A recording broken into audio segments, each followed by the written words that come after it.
Well, good evening, everyone, and happy Saturday. My goodness. What a busy Saturday it has been for me. Hopefully it's been more relaxing for you guys. Oh my gosh. I can tell you about my day. Let me tell you about my day. So, hello. Welcome to this lovely evening stream. Yes, it is Saturday, Sunday morning for some of you guys out there in the world. So happy Sunday to you as well. Yes. Oh my gosh, it's just been busy. Not bad, bad, just busy.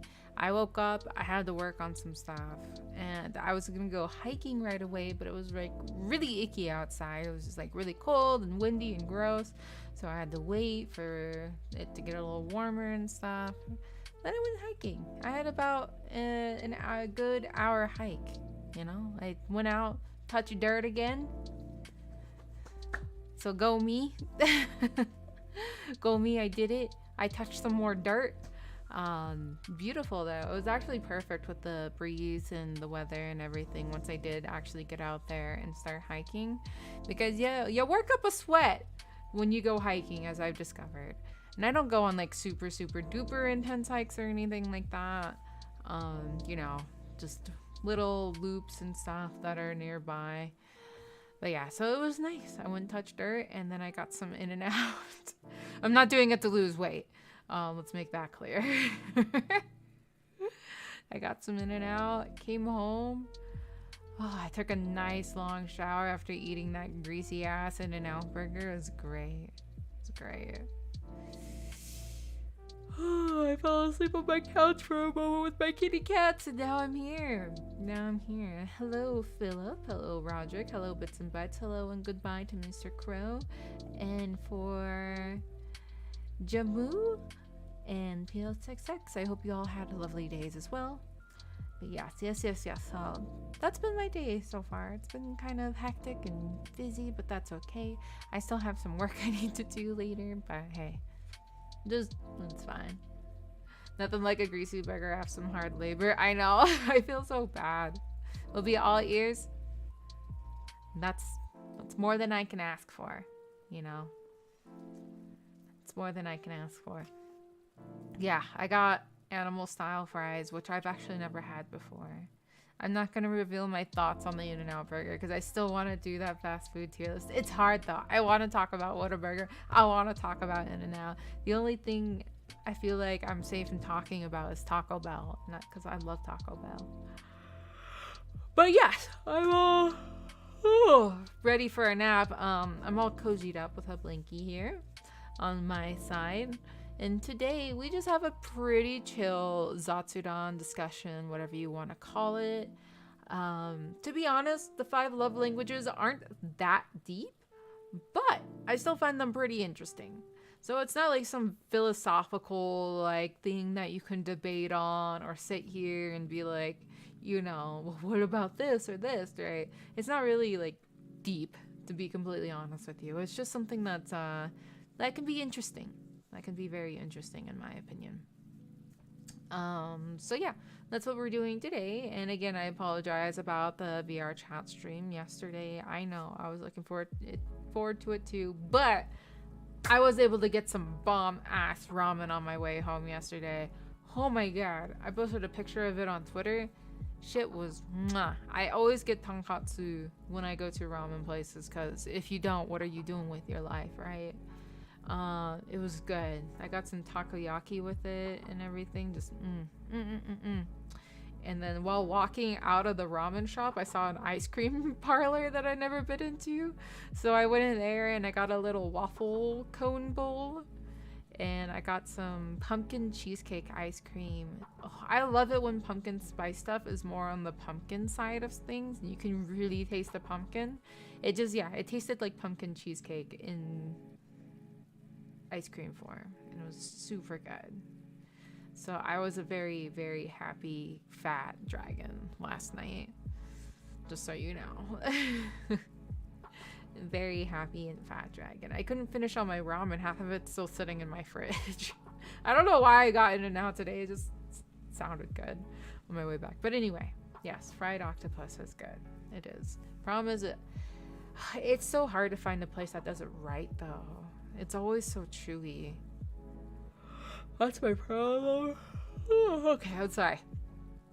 I'm a little low energy right now, but I think that's okay. Well, as we go through this, it'll be fine. I need to drink more water, too. I got a strawberry milkshake today. I'm getting fat. I'm working out more, but I'm eating more, man. I got a strawberry milkshake from In-N-Out as well, because I was like, damn, that's cheap. Might as well. And I hate that. Why is it so cheap? In-N-Out, comparatively to like everything, is so cheap. I did not realize how cheap it was. It was like $2.75 for like a medium-sized shake, and I was like, what? Well, how could I say no? And I got a strawberry one. Yep. I also have all this fancy new ice cream to try that I bought from a brand called NYX. Haven't tried them before, but I got like a pumpkin spice swirl one, and they have a Minecraft collection, so I got some Minecraft ice cream. That's all you really need to know, is I got some Minecraft ice cream. But anyway, yeah. Yesterday, my brain was like entirely fried for whatever reason. I couldn't get any work done, which sucked. I got the things that I really needed to get done, but my brain was fried, and it's kind of frying right now, but we can get through this. Like I said, it's not that deep. It's pretty, it's like touching the surface of stuff. Steve flavor. I didn't get the mint one. I forget what one the mint was. It was like emerald mint or something. I didn't get that one. I got cake blocka, chocolate peanut dust or something, like chocolate peanut butter dust. And then there was a third one. I can't remember off the top of my head, but they're cute. They're cute. They come in square containers. But yes, the 5 love languages. It's kind of just hitting on the surface of love. But if you never heard about it before, it can make a lot of sense to a lot of aspects in your life. Yeah, I haven't had the Minecraft ice cream yet. I haven't had time. It came in like yesterday. The day before, and it was all like freeze dried, and so it was like super frozen, and I've just been busy. But anyway, yeah, so the 5 love languages, they're very surface level stuff before I'm reading chat and trying to talk at the same time. Great. It's very surface level stuff, but if you haven't heard about it before, it can make a lot of sense and be like, oh, so that's why that person reacts this way to this, or it can basically make interactions in your life more meaningful. Oh, come on. You guys know what love is. It can, like, the thing is this is all encompassing, right? So the 5 love languages are all encompassing. It can pertain to family, friends, significant others, children if you do have them, parents, that's family, but just to get a little bit more specific, basically it can be any relationship in your life.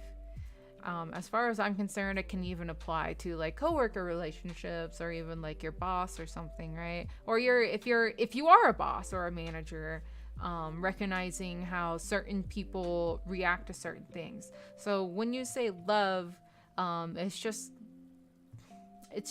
what I would more so call like a positive interaction that deepens the relationship with someone or makes them feel special, right? That's kind of what it comes down to. It's like ways to make people feel special, and if they're doing something, maybe I'll get into it a little bit more later, obviously, but maybe they express one of these languages, and that's not necessarily your love language, but you can recognize, that's their special way of showing how they appreciate and love you, right? And again, not necessarily like love or even just love. It could even just be appreciation. So before I go into the 5 different languages, this was made up by, or should I say made up? I don't know. It was authored by a man named Gary Chapman. He does go by Dr. Gary Chapman. He does have a doctor of philosophy. However, he's not a therapist. He's not a psychologist. He's not any sort of mental health doctor. So just throwing that out there. He does call himself a doctor, but he's not a mental health doctor. He's a doctor of philosophy and human education. I don't know exactly what that means. I just looked it up real quick. But as far as I'm concerned, it's not like, you know, mental health or anything like that. So just prefacing that, this is a book that was written by him. This was a concept that was made up by him, but it is used pretty often in psychology and therapy and stuff to help us better understand each other.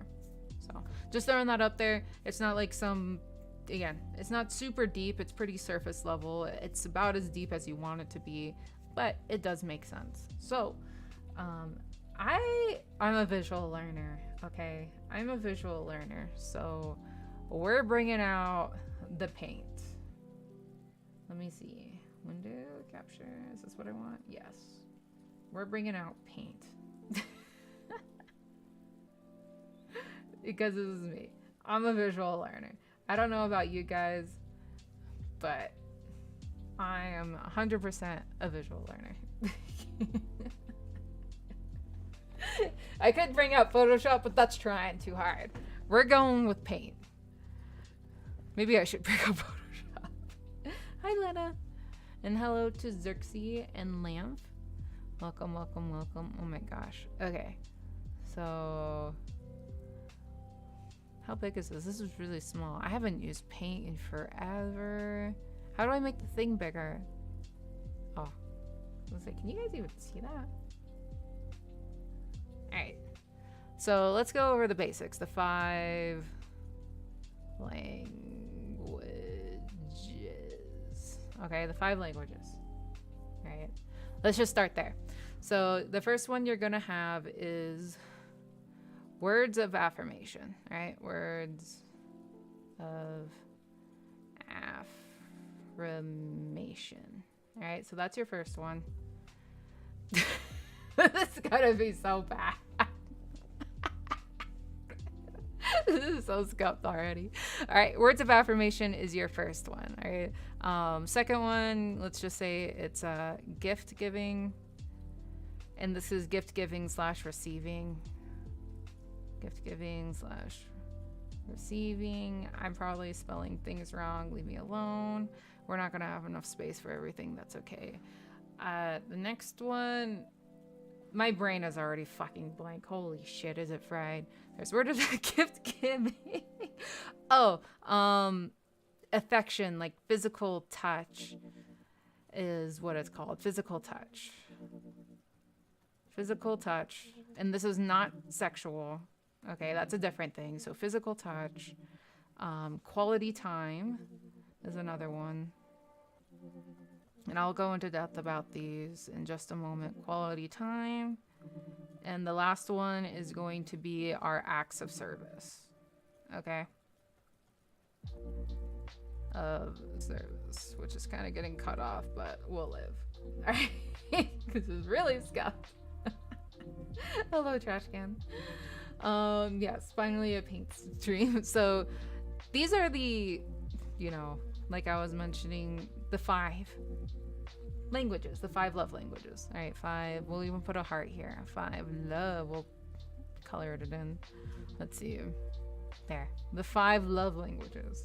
And I would say on a baseline level, they're pretty self-explanatory, right? If you have a basic concept of what any of these are, it makes sense, right?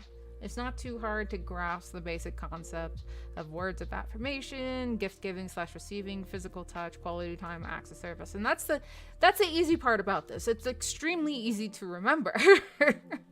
Like I said, it's really not that deep, but still can be interesting because everyone speaks in love in a different way.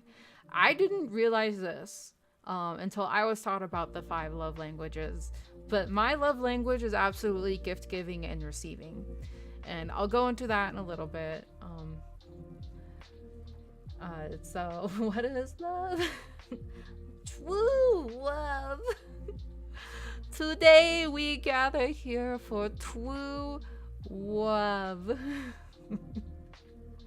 I love Princess Bride.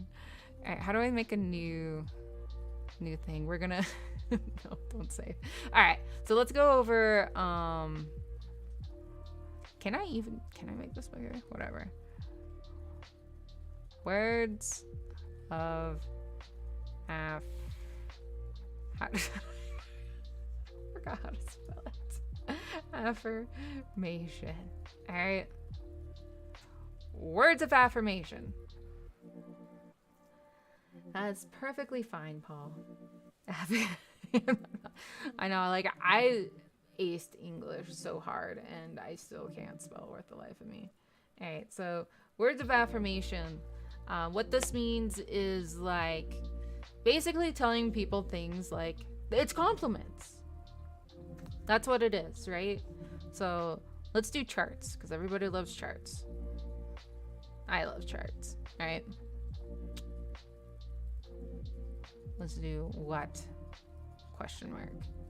All right. What is it? It can be things like compliments. All right. That's a huge one. Words of affirmation is mostly compliments. Rock and stone is also... Hi, Jetrin.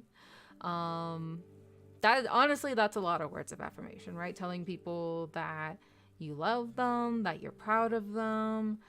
You know, it's just usually verbal communication. And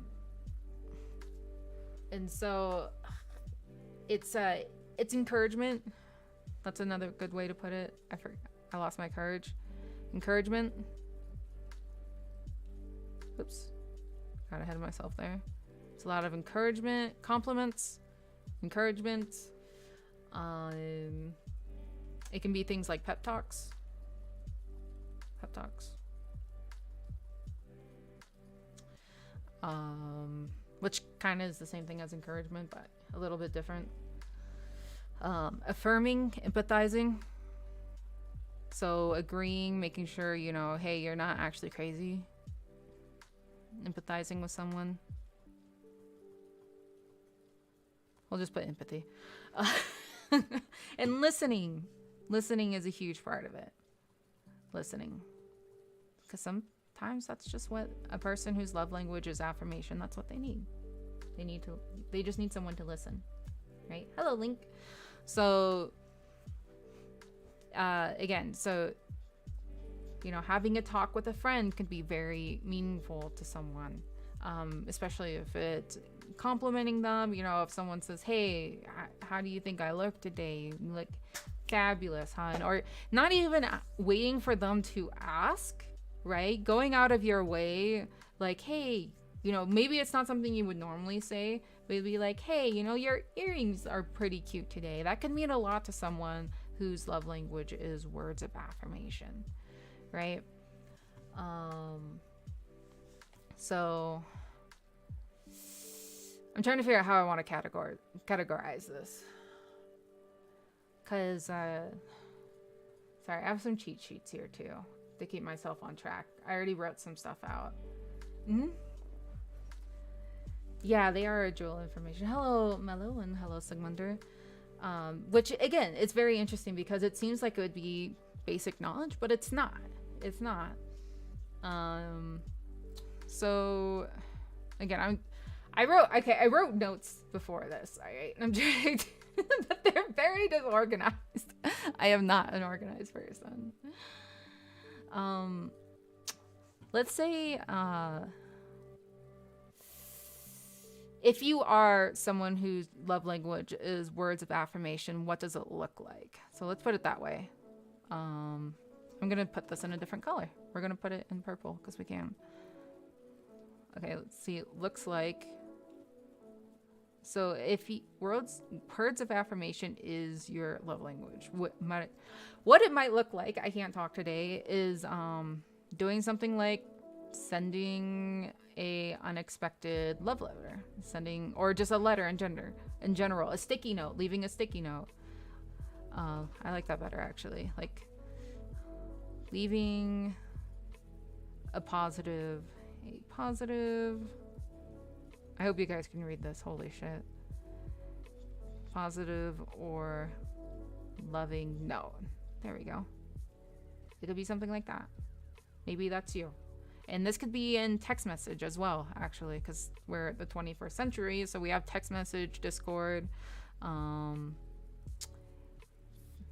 physically, let's add on to this, physical, oh my god, physically, or digitally. So again, like Discord, text messages, emails, if that's your thing. I have written a lot of letters in the past, physical letters to friends, like Christmas letters to kind of show them, you know, hey, I'm thinking about you, and, you know, hope you're doing well, love you, you know, sort of things like that.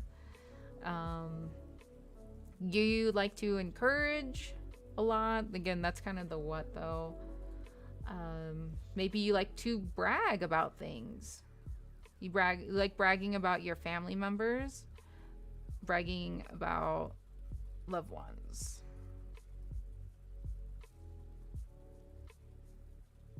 You like to brag. And there's nothing wrong with bragging. Everyone does it. Yeah.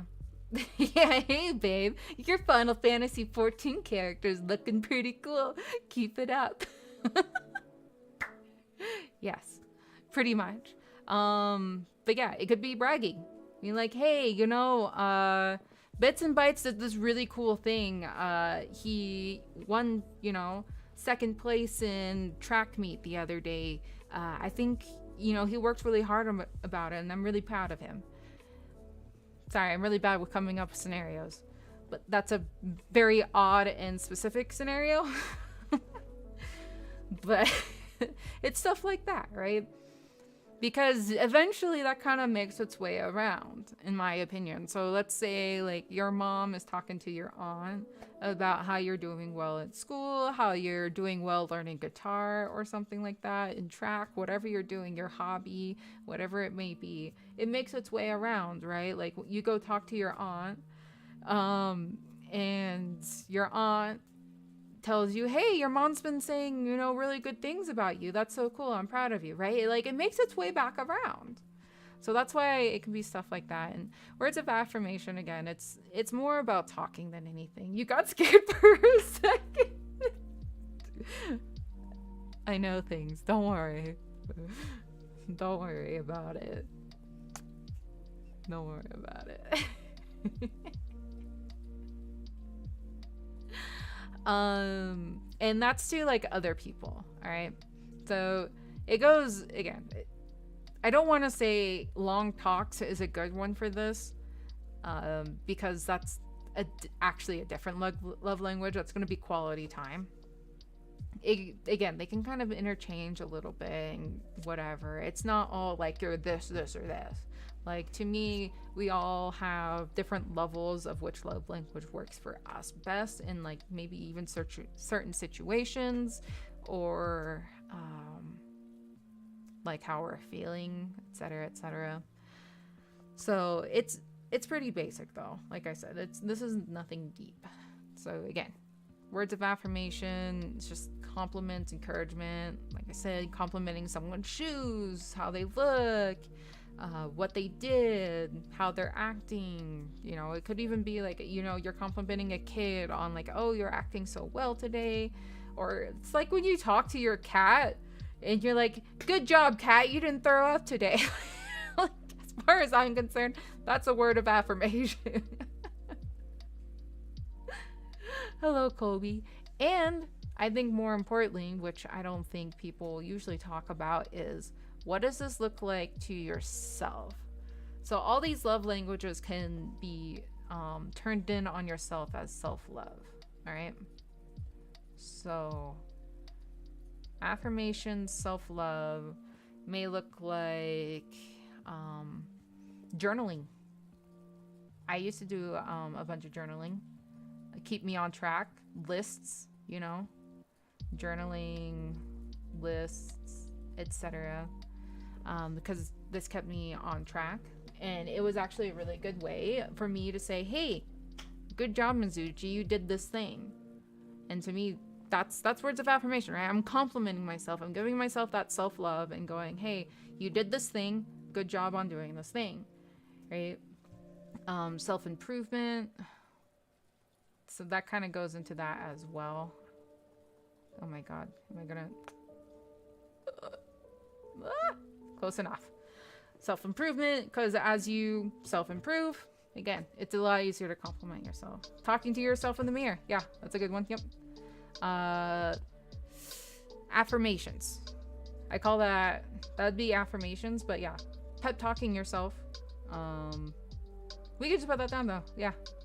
Talking positively. Let's positively. That's a Y. To yourself. Anywhere. Mirror. Whatever it might be. But yeah, just positive self-talks. That's what that one kind of comes down to. Like, just positive self-talks. Like you said, pep talks to yourself going, you got this. You know, it might be a job. It might be track again, right? You know, it's like, I've been working really hard for this. I'm still a bit scared, nervous, and, you know, all those things are perfectly okay. But sometimes you just need that talk and go, hey, I got this. I got this. I got this, right? And, you know, I've lost my train of thought because I'm ADHD and that happens, but that's okay. Oh, it's almost like, I've joked about this, but it's like gaslighting yourself into believing some stuff, right? Mm-hmm. You ever hit on yourself in the mirror? Absolutely. I have 100%. I have absolutely been like, damn, like, my butt's that big, like, woof, I got a lot to sell, hello. Yes, I have. Absolutely, like, whoa, girl, you looking fine today. Yeah, 100% I have hit on myself in the mirror. And like, I think it's silly, and I know people don't necessarily talk about it, but I think it does work. I do think it works. Treating yourself to Minecraft ice cream, that would be more, I'm trying to think, like, treating yourself, I think is more like a physical touch self-love thing to something like that. Not so much like affirmation stuff. It could even be, yeah, you gotta smack your own ass when no one else. I have done that. I have a full body mirror, and I have absolutely done that before. Oh my god. Oh my god. Gift giving is its own love language, yeah. But yeah, so right now for words of affirmation. Oh, you mean for the ice cream stuff? Maybe. Yeah. Yeah, affirmation is mostly regulated to words. Yep, absolutely. And again, it could be like words on a physical medium, but yeah, it's words. And then, so the main takeaway, how is that orange? I thought I picked, okay. Let's do green. Things to avoid. So things to avoid for someone whose love language is words of affirmation. This chart's getting bigger than I thought it would. Obviously, being deconstructive. That's not a good one. So, non-constructive. It's okay to be criticizing, but you want to do it in a constructive manner. The poster child of words of affirmation, I love you. Yep, I love you, I'm proud of you, is two that we often hear a lot. I just realized how bad this D looks, and now it's freaking me out. This is why I should never opened up paint in the first place. And I apologize, I'm talking slow and weird. I promise my brain's just fried from hiking and eating in and out. I did a lot of writing this morning. So yeah, being non-constructive to someone. Some people take it harder than others, and if your love language is words of affirmation, if you're being non-constructive, like, oh my god, you are so stupid for doing that thing, that's gonna hurt them more than your average person. And again, it's one of those things that hurts a lot.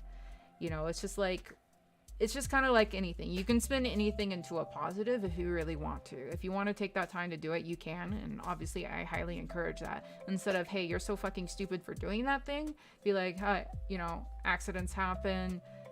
You know, let's address the issue and then figure out what we can do to prevent it in the future.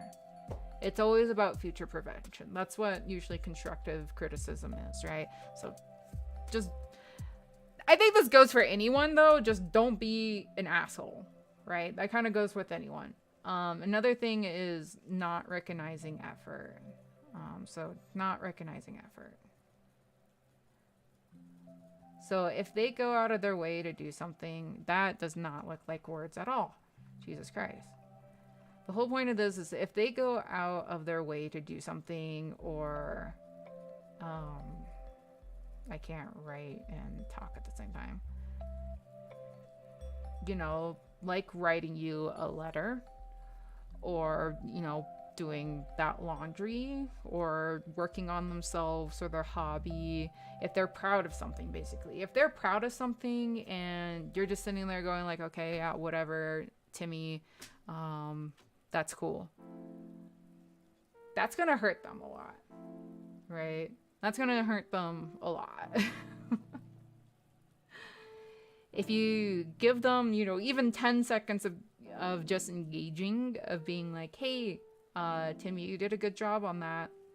I'm proud of you. Easy. That means a lot more than being aloof or not caring, right? Does that make sense?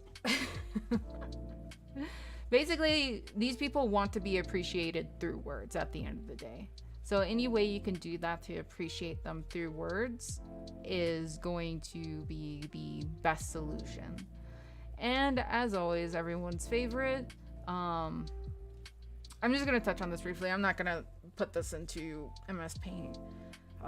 There's all these things actually tie into what you can do after a conflict as well. So after a conflict usually means an argument. So after an argument, but it could be something, you know, as like, hey, something bad happened to them, right? Conflict doesn't necessarily mean you're butting heads with someone, just like maybe they had a bad day, or they're down on their luck, or, you know, the freaking Starbucks barista got their order wrong, whatever it might be that's kind of ticking them off today. The easiest things for words of affirmation people are to lift them back up. Basically, you want to build a baseline of, hey, it's okay, you know, it can be fixed, or it'll get better. And if you're the person that effed up, then making sure that you have a very sincere apology to them can go a long way, because they're treating words as love, right? It's not necessarily touch or anything like that, or even action. Your words are their love. So whatever comes out of your mouth is what's going to hurt the most. It's what's going to boost them the most, whatever it may be. That's what's getting them going, is the words coming out of your mouth or on the piece of paper or through text, whatever it is. So apologizing after a conflict is going to be huge for these kinds of people, even if you're like not necessarily at fault, even if it's like a roundabout apology. You're really trying hard to make your writing legible. Keep it up. Thanks. I'm writing with a mouse. It's a good example though. But yeah, so basically language is law to these people. That's what it comes down to, is language is law. And what you say can hurt or impact them more positively or negatively, usually more than other things. So just making sure that they feel secure with words. Whoops, sorry, I'm clicking around and things like that. And if you guys have any questions while I'm going through this or anything to add, please just do it. Because my mind is all over the place. I'm a little fried today. This was not a good day to do this, but I'm just doing it anyway. All right, I'm going to move on to gift giving, because this one I can speak a lot about because it's mine. This is my love language. All right. And I'm not going to deny that. Kind of just hit me how important words of affirmation would be for many streamers just based on the medium. Yes, absolutely. And just with social media in general nowadays, right? As far as I'm concerned, retweets and likes are literal words of affirmation. It's obviously not a spoken word, but it has implications. Like, I love this so much, I'm either going to retweet it, or I love this, I'm going to like it, things like that. Even saying, hey, you know, good stream. Absolutely. I would, if I had to guess, like, on a tier list of my love languages, gift giving is like the first, and words of affirmation are probably the second. Yes, trash can, and that's exactly it. Makes you feel jittery whenever someone feels happiness from gifts I give them. Absolutely. Absolutely. So, I mean, we have all felt joy from giving gifts, right? I'm going to make this beautiful present up here, okay? And I'm just going to make a note here. Mizu. Ah! How's that a you? Hello? Heart. Language. Oh my god. This is fun and awful at the same time. Alright. Smiley face. I have not made a smiley face yet, so there we go. So gift giving. I don't know what colors we've been using, but I'm gonna start off with blue because I like blue. What is it? Okay, so it's pretty self-explanatory. What is gift giving? Giving gifts. It's giving and receiving gifts. Quite literally. Giving and receiving. I always forget how to spell receiving. We're just gonna go with it. Gifts. Alright. Again. Extremely self-explanatory. Extremely self-explanatory what it is, alright? But it goes a little bit deeper than that, alright? So for me, it's the thoughtfulness behind it. But on a very physical level, yes, it is giving and receiving gifts. But there's thoughtfulness that goes behind it, right? It's kind of... I'm trying to figure out a way to word this, sorry. Again, I'm just referring back to my lovely notes. There's effort behind it.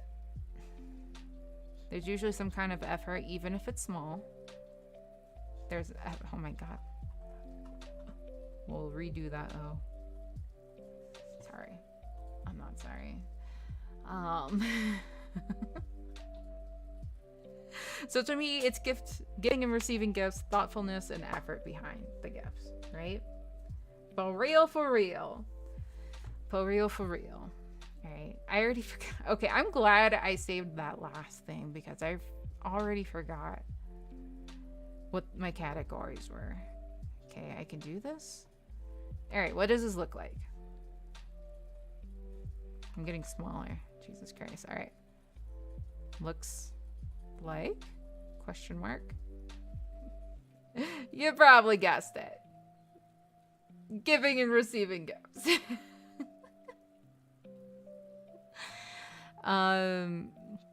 So I know I have written this 500 times already.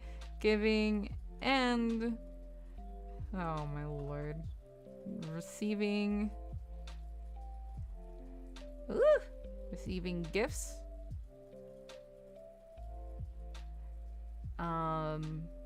Gestures. It could be like thoughtful gestures. Thoughtful gestures. Oh my god. I cannot. I'm trying to speed run this and it's not working. And thoughtful gestures. It's not that complicated. Like I said, these do not have to be deep.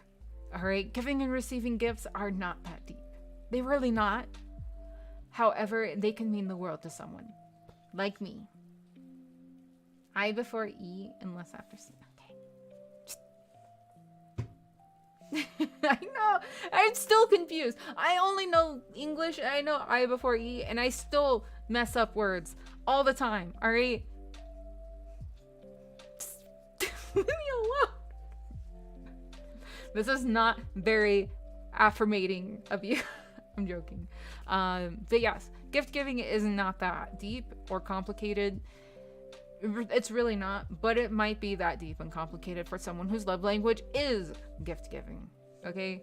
It's about the thoughtfulness behind the fact that you even did it in the first place. It's the fact that, hey, you know, let's say you got, this happens to me all the time, by the way, with my dad. I get like catalogs in the mail for gift baskets for like sausages and cheese and crackers. I think it's Hickory Farms. And so I'm thinking, oh, you know what? Who would love that? My dad, right? And I know my dad loves receiving gifts because whenever I give it to him, he acts like the N64 kid on Christmas Day. And, you know, it's, to me, and the best way I can explain it, it's just, hey, it's a way, it's not necessarily the physical thing that you're giving. Now, I'm not saying it has to be this big, extravagant thing. It can be really small, as like a card. It could be as simple as a card, a piece of candy, chocolate. Chocolate's good. Chocolate's very good. Food's very good. To me, it's even like bringing home, like if you're on your way home and you are stopping by Taco Bell, like getting an extra burrito for whoever, your roommate, your brother, whoever it might be, your mom, your dad, you know, and saying, hey, I got this. Like, that's a gift. That's a gift. And say, hey, I was thinking about you on my way home. I was thinking maybe you'd be hungry. Here's this thing that you can eat to satiate that hunger, right? And it could be, you know, obviously we have the holidays, and they're going to be even more meaningful on those holidays, like Valentine's with chocolate, lots of chocolate. I'm joking. You know, obviously Christmas, birthdays, anniversaries, those are going to mean even more to those people. But anytime in general is going to mean a lot. Like Trash Can was saying, even something like Nitro, a Final Fantasy 14 subscription, I bet that would mean a lot to someone like Colby, right? A WoW subscription to someone who's addicted to WoW like me. Absolutely. Riot points. Again, Discord Nitro, a picture, a painting, a commission, a keychain. Whatever it is, gifts come in many, many different ways and forms, and it's not just as simple as, hey, I got you this physical object here, I hope you like it, right? It's not so much that. It's, hey, it goes beyond that. It's like, hey, I was thinking about you and thought you could use this or like this, right? And I made the effort to get this for you, so please love it. I am extremely thoughtful when it comes to my gift giving. 100%. I am extremely thoughtful, right? I'm not going to go and get my dad, like, I don't know. I'm trying to think. What wouldn't I give my dad? Oh, a dress. I wouldn't give my dad a dress. Why? He's not gonna wear it, and two, he's probably gonna think I'm crazy. I would not gift my dad a dress. However, I would give my dad chocolate. I know I keep saying chocolate, but unironically, my dad loves chocolate. So chocolate, and I have given him those hickory baskets in the before, hickory farm baskets of like sausages and stuff, because I know he likes charcuterie, right? He would probably look pretty in it. But often a lot of my gifts come from, you know, hey, your wallet's looking a little beat up and it's kind of on its last legs. Maybe I can do something about that. Or, you know, your shoes. I have done that before, 100%. I have stolen shoes before so I could get their shoe size, and gotten shoes for people when I thought their shoes were looking a little, you know, on the worn side. Stuff like that. Or noticing, you know, maybe their socks have a lot of holes in them. It's not necessarily that they can't afford it. Maybe they just forgot. You know, maybe they just forgot. Or they haven't had time, or they don't know where to look, or they're just not giving themselves that self-love of giving themselves a new pair of socks, or maybe they don't think they need it. A lot of those things get overlooked, and noticing that stuff and going out of your way to do them unprovoked is extremely thoughtful. And yeah, the act of giving being unprovoked by the receiver is hugely important. Absolutely. Yeah, the I was thinking of you is absolutely the key. It's not like you sitting there like, I hate it. Every fucking man I've had in my life, love them. But still, they're always like, oh, what do you need? And I'm like, I don't know, just think of something. I want you to think of me and think of something. That's me. Do not ask me what I want. You, like, if you put two brain cells of thought together, you can figure out what I like. I'm not a secretive person. You could take me out to dinner. Giving me the gift of food, chocolate, you know, things like that. If you're paying attention, you wouldn't need to ask. Exactly. That's exactly it. And this is something I've learned, though, is that some people just aren't as attentive, and it's not necessarily their faults or anything like that. It's just they're not thinking about this specific thing because their love language might be something different. Like an act of service might be their love language. So that might be, you know, like earning money or doing a chore, but I'll get into more of that later. So, self-love. Whoop, that's not an S. So self-love for gift giving. What does this look like? Buying yourself stuff. Allowing yourself to buying stuff for yourself without feeling guilty. And this could be, again, this could be a new mount in Final Fantasy XIV. This could be a new mount in World of Warcraft. This could be Minecraft ice cream that you totally don't need and is very expensive. It is way more expensive than it needs to be, but hey, you got that coupon, so go for it. Why not? It could be vacations.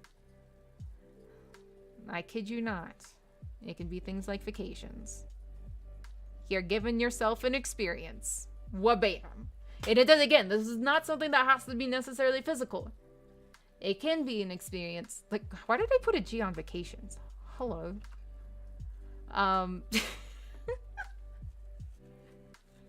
We're getting there. So yeah, it can be an experience of something, right? Like seeing a concert, a show, Cirque du Soleil. I absolutely treated myself to Cirque du Soleil a few months ago, right? It could be investing in yourself. So going to school or a class, and it doesn't necessarily have to be like investing in my future, right? It could just be like a hobby you want to do, like painting. You're not necessarily going to make painting your career. It just can be fun, right?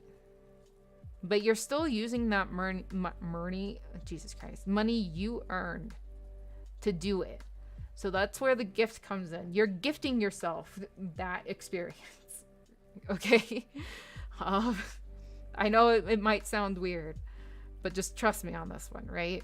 And obviously it can be things related to a hobby. I'll just put that down, actually. Hobby supplies. like Pokemon cards, like wood for woodworking. It can be makeup if you're into that. It can be markers if you like drawing with markers, or colored pencils, or a brand new mic. It can be a brand new mouse. I'm just trying to relate this back to computers because that's what we all do. We sit on computers all day. All right, so let me actually put this under looks like as well. Experiences. Experiences like concerts. It could be, you know, shows, plays, movies, stuff like that. Let me, yeah, going out to movies, because all of this takes money, and somebody had to earn that money. And so the self-love aspect of is allowing you to use your money on yourself to treat yourself. This is what it kind of is, right? It's a treat yourself thing. I'm just gonna add that in. This is absolutely, what's their names from Parks and Rec? This is their whole motto, right? It's treat yourself. It's a treat yourself. I am not even going to engage in that bait, John Archer. I'm not even going to engage in that bait. That's all that is to me. Tom, treat yourself. Leather jackets, treat yourself. All right. And I might do this a little too much from time to time, quite honestly, like buying life-size slowpokes, but that's okay. So things to avoid. Things to avoid whose people's love language is gift giving. Asking.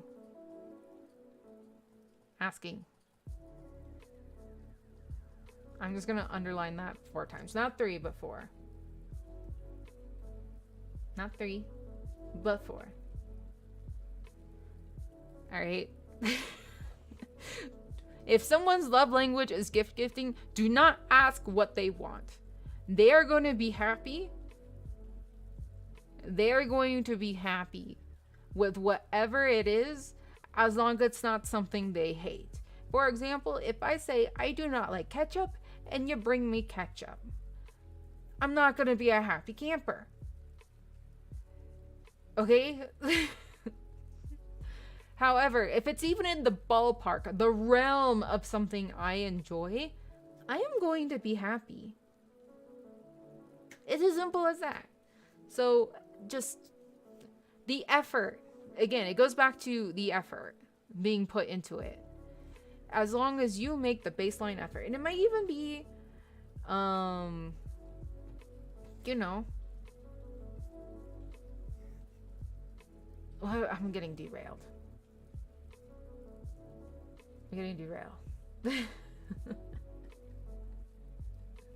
Fuck. Oh, God.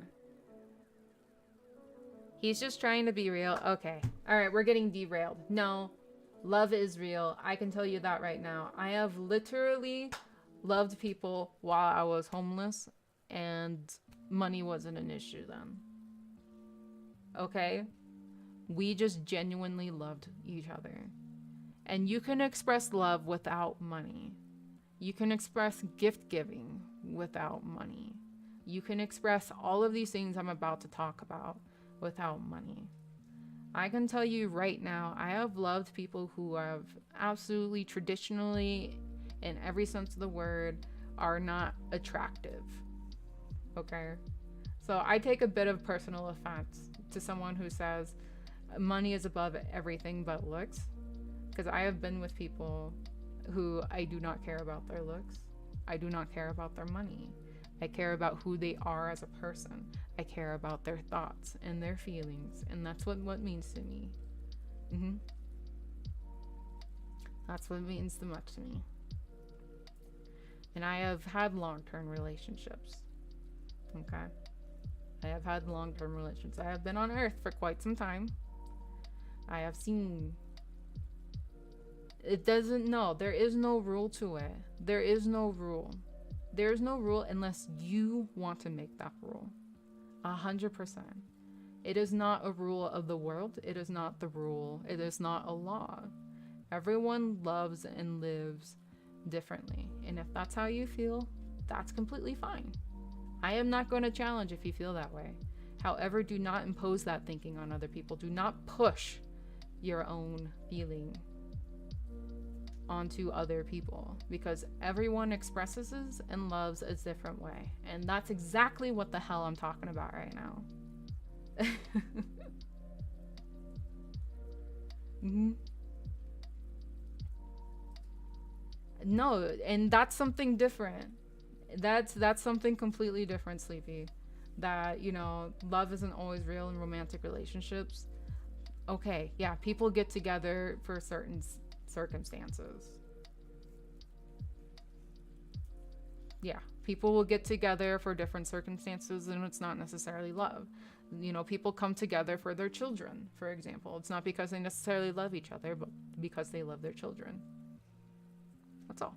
All I'm asking is that when I am talking about something that is proven, and it is real, and love is definitely a thing, and people live it, I don't think, like, I have literally known people, you know, who have loved each other from high school into their 60s, their 70s, etc.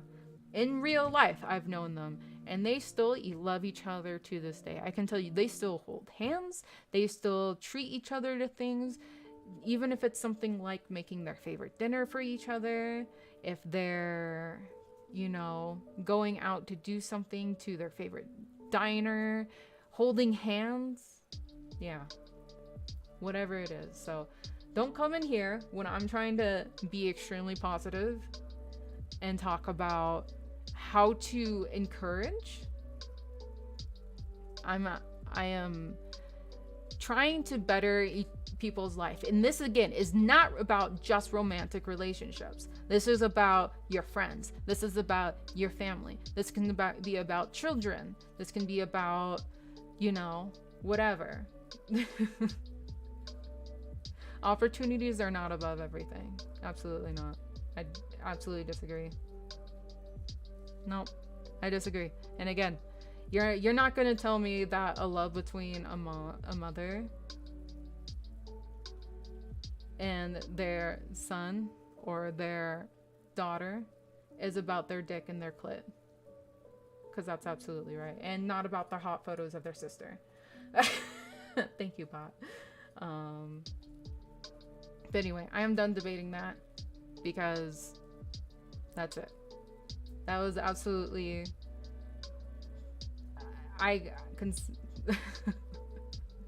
the way you're framing it and saying is absolutely red pill / incel talk, and I will not tolerate that.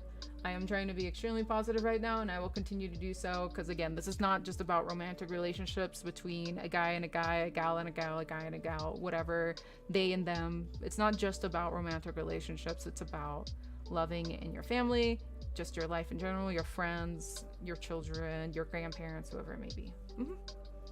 Yep. But anyway, and again, I disagree with that too, John, because I can tell you, my dad, the only thing he taught me is how to be, yeah. The only thing my father has taught me growing up is how to be independent and to take care of myself. And that's all he ever wanted for me and wants for me, is to be happy and to be able to take care of myself. He doesn't care about what happens to him or if I love him or not. He just wants to make sure I'm okay. It's as simple as that. Simple as that. But anyway, things to avoid in gift giving. Like I said, asking, right? 100%. Like I was saying, if you ask me, like, hey, you know, Valentine's is coming up, what do you want? It's Valentine's, dude. How about a box of chocolates? Go down to like C's Candies and just give me like a bunch of dark chocolate, and I will be the happiest individual on the planet Earth. It's as simple as that. And as far as for like asking in August for like a Christmas present, it could work. It could work. I'm not gonna say yes or no. You can be, I guess you can be sneaky about it, right? You can be like, hey, is there anything you've needed?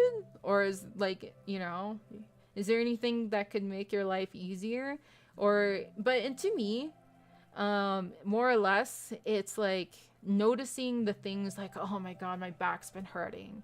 Maybe you gift them a day to the spa or a massage or something. Not a chiropractor, but like a massage. Or if they, I know I talk about myself a lot, you know, they do their nails. Maybe you can gift them a gift card to their nails, right? It's usually not as hard as people make it out to be for gift giving. Maybe it is. Maybe it is. I'm a very observant person, so usually I find it something, even to the person who thinks they have everything. And if you can't, you know, it is what it is. It is what it is, right? But yeah, things to avoid absolutely is just like asking. Asking, forgetting about special occasions. That's a why. Forgetting about special occasions, and because they're special for a reason. Okay? Christmas might be silly to you. Maybe you don't like Christmas. Maybe you were raised in a household who doesn't celebrate birthdays. Whatever it may be, this could mean a lot to someone else. Okay? Special occasions can mean a lot.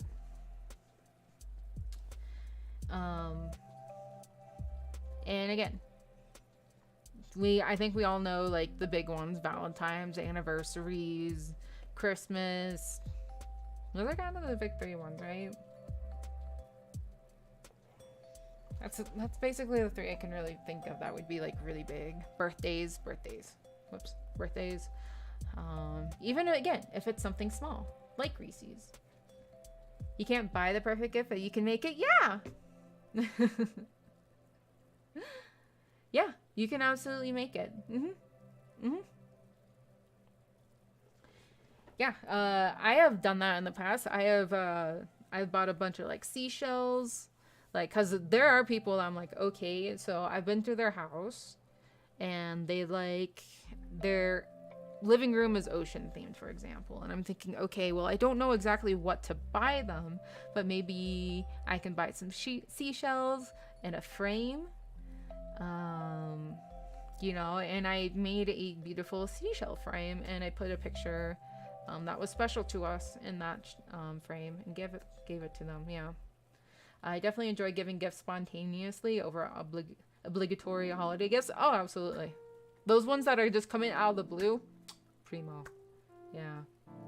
In a family, you grew up celebrating everything, so it's very hard to miss after for me. Yeah, I know, same Roderick. I celebrated freaking everything, so I'm just like, yes, everything is so cool and sentimental.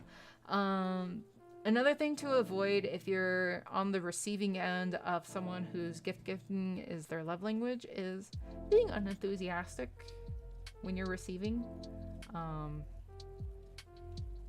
gifts. Okay, see, look, I corrected it. I think. Receiving gifts. What just happened there? Gifts. Enthusiastically.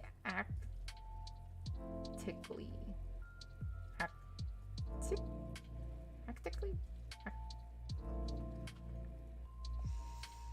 I'm not okay. Okay, we got this.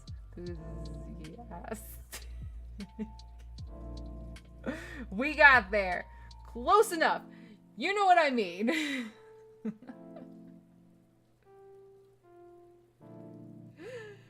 You know what I mean. Receiving gifts unenthusiastically. If I'm someone, again, I'm using myself as an example, and I'm just like, hey John, I noticed that, you know, you're being a little bit of an asshole to people lately. So I got this stick. I'm joking.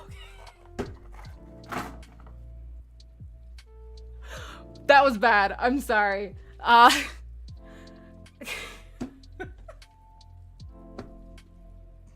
Okay, let's say I noticed your wallet is,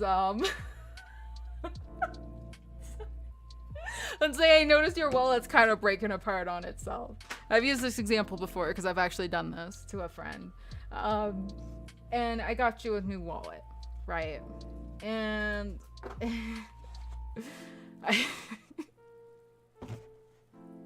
I get you this new wallet, right? I'm like, hey, here, I noticed your wallet's kind of falling apart and tearing and things like that.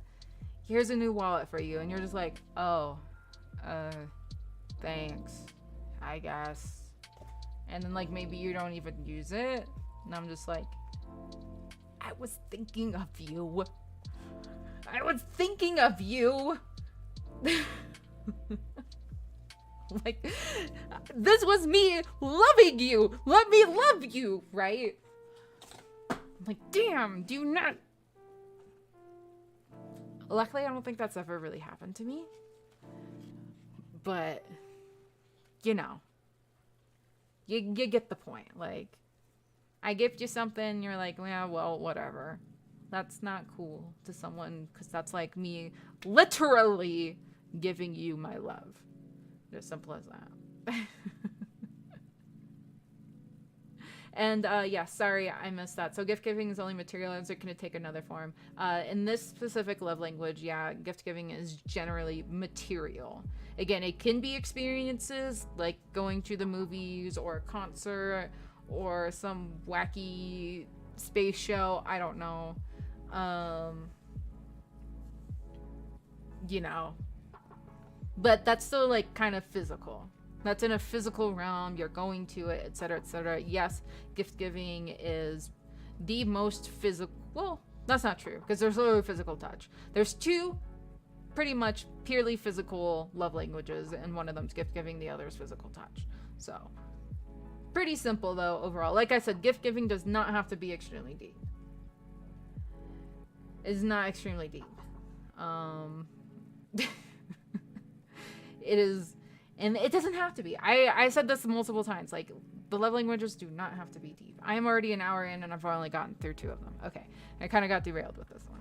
All right, so if you have any more questions about gift giving, just let me know. And I'm sorry if I missed something in chat. I apologize. I am a little scattered brain today, but that's okay. All right, so we're gonna move on to, let's do quality time. Quality time. All right. This is gonna be our lovely cue. Quality time. Time is not spelled with a capital I. Alright, quality time. So what is quality time? We're gonna use green. Because green is cool. And I keep burping, and all I taste is fucking in and out. It's not great. What? Quality time is quality time. Quality time is uninterrupted. That's how you spell interrupted.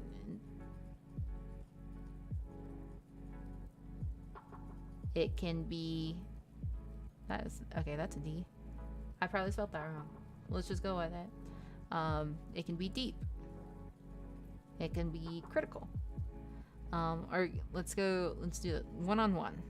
One-on-one. When I say critical, I'm thinking more like critical thinking. It's focused, right? Well, okay, you know what? We're gonna put a cross through deep because it's not necessarily deep, okay? I also don't like how my D's are so effed. Why can't I do a D? D. D's nuts. All right. Feel like time is gift. Not seeing after while seeing them is like a gift in itself. You can gift yourself. Absolutely. Go gift yourself. If your grandmama hasn't seen you in a while, boom, you're the best gift you can give her. Easy, right? Go gift yourself. Nothing wrong with that. Yeah. Just vibing.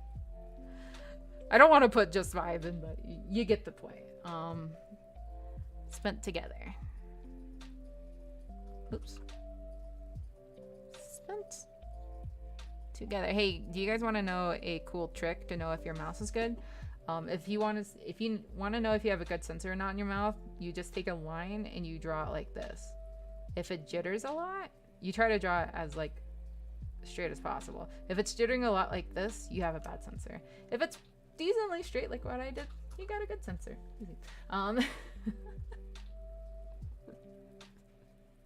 Yes, but quality time. Uninterrupted, one-on-one, focused, and it's spent together. That's kind of the most important part about this, right? And usually that it's uninterrupted too. Because let's say you're spending time together and you get a text message and you're just like, oh, Granny needs to know where the bacon sheet is so she can make some cookies. Let me reply to her real quick. Not gonna go over well with the person who wants quality time.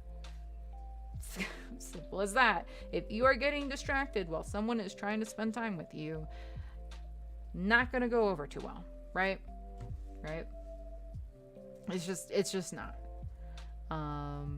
And it's harder in, I would say, today's modern times because we all have little computers in our pockets that like our attention all the time. So what I highly recommend if you're trying to spend quality time with someone is to find your D&D button, your do not disturb button, and that, or check the phone across the room, whatever works for you. Sometimes I don't even need to feel a buzz to be like, I wonder. The hardest language for ADHD people? It can be. I think it depends. It is not very quality if it's constantly interrupted. Great way to put it. Great way to put it. What was my next category? Ooh, it is, what does it look like? Okay. Looks like. Question mark. So what does this look like? What does quality time look like? It is going for a walk. Together. Going for a walk. A date night. Date night. I honestly go on oh my god. Hello. I go on dates with my dad. Straight up. You can absolutely call him that. I absolutely go on little dates with my dad, if you will. Where we go out and like the last time I was with him, we went to Melting Pot and we just talked. Uninterrupted. Literally, we just talked about life. He talked about his problems. I talked about mine. You know, we shared some stories. Yeah, daddy-daughter days, things like that. Parent-child days. Let's do it that way. Parent-child. Woo. Oh my god. I don't know what is with me in D's. Yep. Days it might be playing ball with Timmy for once. When you can have a good time with a person, not even have to say anything. Absolutely. Absolutely. Doing a hobby together. This might be gaming together. It could be the Mercy Genji situation. For all I care. As long as you're spending the time together, right? Let's see. It's basically about creating special moments. There's my note. Creating special moments. That's the baseline of it. Basically creating special moments, creating memories. All right, I'm just gonna put this down here under this as well. Just get used to it. You can read it. Digging 6-foot holes in a forest. Absolutely. I love digging holes. That's what quality time comes down to, is creating special moments / memories together. Uninterrupted. And that's the most important part about this, is that is an uninterrupted moment. Did I spell memories right? I did. It just looks really funny because I'm spelling with a mouse. Okay. So how does this look for self? That is not the orange I was using. Okay. Self.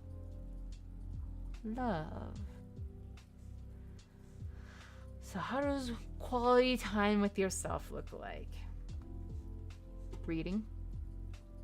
Reading's a big one because it's just you and that book, baby. And I'm not even going to say the other thing that's extremely obvious. Hobbies, again. Doing your hobbies. Gaming. Woodworking. Drawing. I don't know why I always say woodworking when I think of hobbies, but you get the point. Maybe it's pizza making. I don't know. It's giving yourself that time to do things. Meditation. That's extremely popular nowadays. Meditation.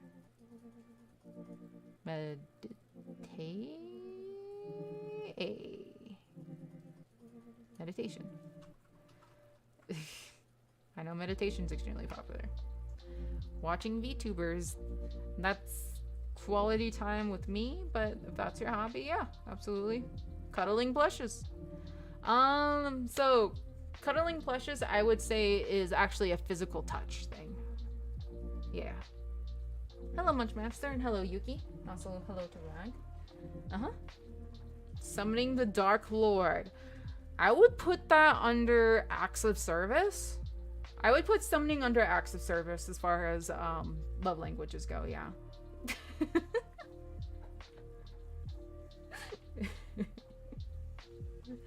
But yes, meditation, maybe it's just spending time with yourself, okay? Maybe you take yourself on a date, all right? Dating yourself. Taking yourself on a date. And I know this can kind of overlap a little bit with like gift giving, but it's how you look at it. A date. Just do that. Maybe you go read a book while doing that. I don't know. Whatever that looks like to you. Going, hey, I love myself. This is how I'm gonna tell myself I'm important. That's words of affirmation. This is where it gets a little muddled in terms of like self-love, because a lot of these things kind of intertwine with each other, which is good. Yeah. But self-love is just, you know, spending good time with yourself. Basically anything you would do with another person to create a special moment, you can do with yourself. And again, it's not necessarily as meaningful as if you did it with another person, but it's just spending time with yourself and being like, hey, I can chill with myself. I'm pretty cool. Spend some quality time with me. Numero uno. Alright, things to avoid. Things to avoid. And I'm not very good on this one, I'll be completely honest. Quality time is not my strong suit.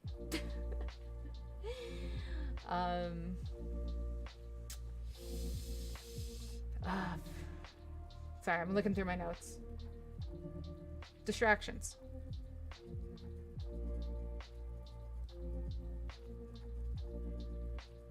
Easy solution for this.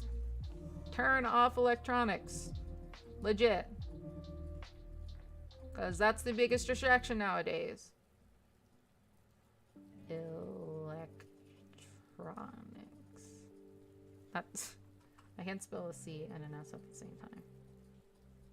Alright. Turn off electronics. It's hard. Just don't do it. Just don't. And going long times without spending quality time with someone whose love language is quality time, right? Because as soon as you stop spending quality time with that person, in whatever form that looks like, they're not gonna feel very loved. It's absolutely easy to slip into that, oh, you don't love me anymore kind of thing. You never spend time with me anymore. Even if you're like, we were just watching Breaking Bad, what do you mean? It was just us. Like, you're on your phone the whole time, right? It might not mean anything to you, the person who was on the phone the whole time. But, you know, it might mean a lot to that person. So how do I want to phrase this? Like, going a long time without going, oh my god, this is all awful. I'm just gonna start this all over. Going long time without. Long time without. And hey, this can just be watching anime with each other. I'm even gonna, I was about to put that under, but our list is kind of our list is long. Going to the movies with each other. It's pretty easy to spend one-on-one time uninterrupted when you're like something like the movies, because you're gonna be an asshole if you pull your phone out anyway. Pretty easy. But overall, it's just spending time with each other uninterrupted. And again, I did this for words of affirmation. I forgot to do it with giving gifts, because I got really sidetracked with giving gifts. But if someone's having a hard time, or if you had an argument with someone who likes quality time, the way to make it up to them is just make sure you're listening. This is very close to words of affirmation, and I know that. But listening, uninterrupted. Do not interrupt them. Make sure you're listening, right? Make sure you're listening and you're offering with empathy, and you don't interrupt them. You're not distracted while listening to them, right? So listening uninterrupted. While words of affirmation might be listening, but affirmating them, reassuring them. Quality time is usually just making sure you're listening uninterrupted. I'm bad at talking anyway. There you go. Easy. But I want to answer this message on my phone. LOL. Bad. I'm wagging my finger at you. Bad. It's as simple as that. And to quickly touch on giving gifts, if someone's having a hard time, or if you get into a spat with them, argument or whatever, again, it's pretty easy. Give them a freaking chocolate bar or something, right? It can be as simple as that, with an apology, saying, hey, I know I pissed you off the other day. Here's a Twix bar because I know it's your favorite. I hope you can forgive me. Boom. Stuff like that for gift giving. Not quality time is absolutely listening. Hello, Baz. All right. And I will touch on that a little bit more. Sigmunder, listening. Yep. Listening in general is going to be the key for a lot of these. Absolutely. All right. We spent run quality time. What do we got? Physical touch. Let's do physical touch. We're gonna do physical touch in this pretty periwinkle color. And when I say physical touch, I am not talking sexual. That is a whole nother love language that is not covered here on this channel under YouTube. Hello, Steven. That is completely different. So, in this beautiful pink color, what does this look like? So, physical touch. This can be hand holding. Hand holding.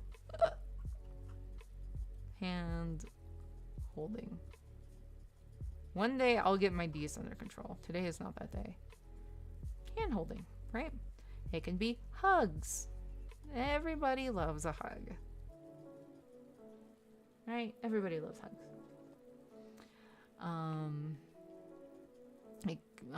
Body language in general.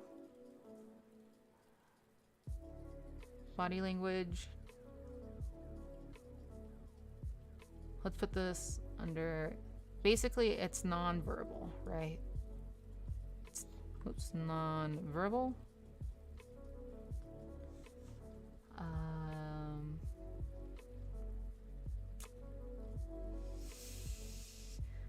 And we'll also add this because in this context, it is non-sexual.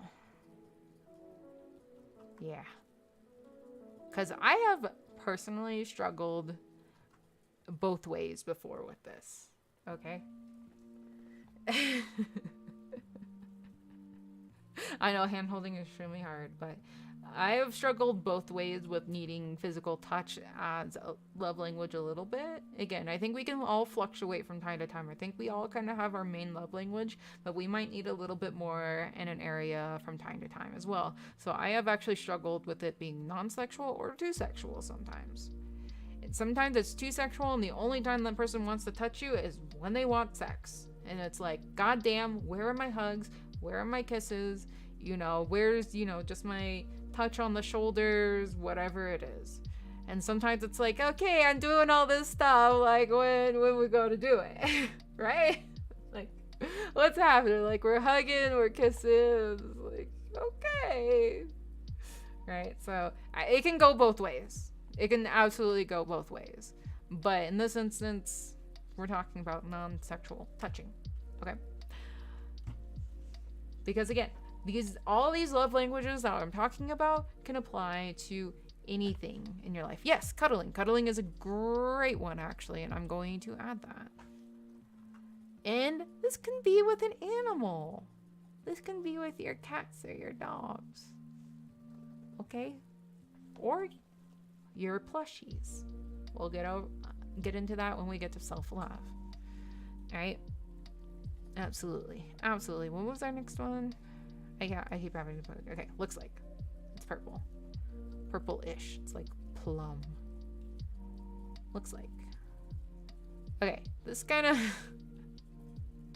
the same thing. The what and the looks like for physical touch are kind of the same thing. A kiss, a hug. You know, it's physical. This is basically using touch to emphasize love. Okay, using touch to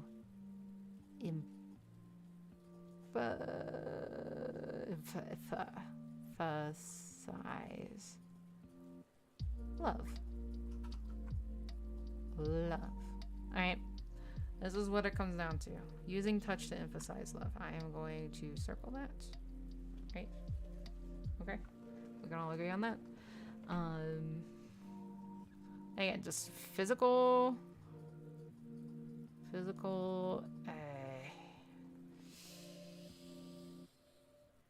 affection. Sorry. Physical affection. But again, not necessarily sexual. Okay. Right. Hand holding again, massages, long hugs.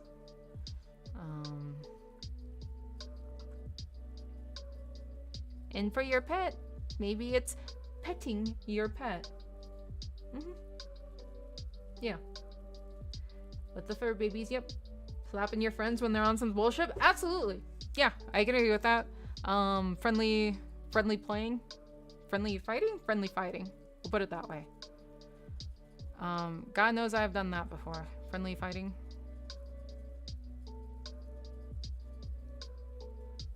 I can agree with that. Yeah. Actually, like, legitimately, I can agree with that.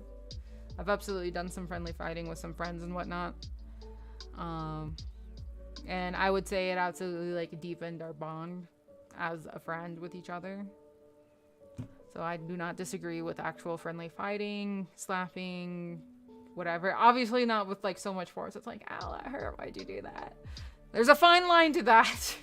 And obviously you have to know the person pretty well, in my opinion, to do something like that. So I'm not going to necessarily encourage this one, but it can be a thing. Absolutely. Me and the boys fist fighting in the back of a semi doing 80 on the highway. Something like that, yeah.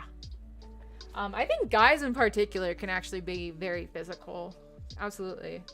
Yeah. I think guys in particular can be extremely actually, girls can too. Now I'm thinking about it, like, girls in particular will, like, cuddle each other and things like that, and obviously non-sexual and non-romantic ways. Guys do it a little bit differently with, like, fighting and whatnot. And there's nothing wrong with that. Nothing at all. But yeah, I mean, I like to think physical touch is a pretty self-explanatory one, as long as it's non-sexual. And that's totally fine too, trash can. If hugs freak you out, that's cool. I've definitely known people who are like that, and your love language is just different. And that's awesome. Mm-hmm. And I agree that just because your love language is physical touch does not mean someone wants to get hugged. Okay, we have to respect other people's boundaries and things like that. But another great example of how this can be reaffirming to people is, again, I know I keep going back to it, but it's a really easy example that I think all of us can understand to some level, is your parent hugging you, especially after something you did. Like, you know, hugging you because they're proud of you, because they love you, whatever it is, right? We feel something in that, right?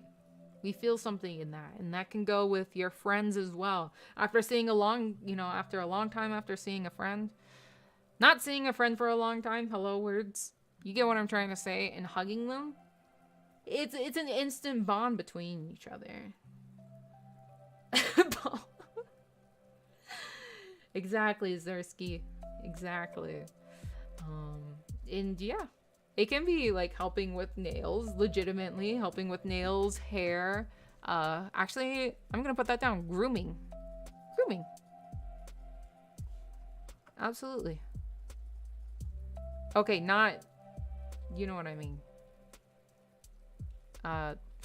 There's no way I can word that without it sounding weird to you people, but you get my point. It's like grooming each other, right? Doing their hair. Okay, fine. Grooming, hair, nails.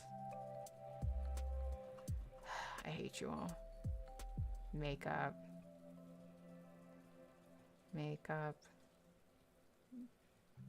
etc.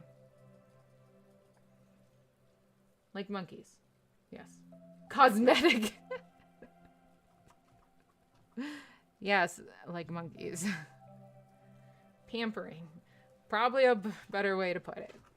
Knowing all of you guys. How long can I undo for?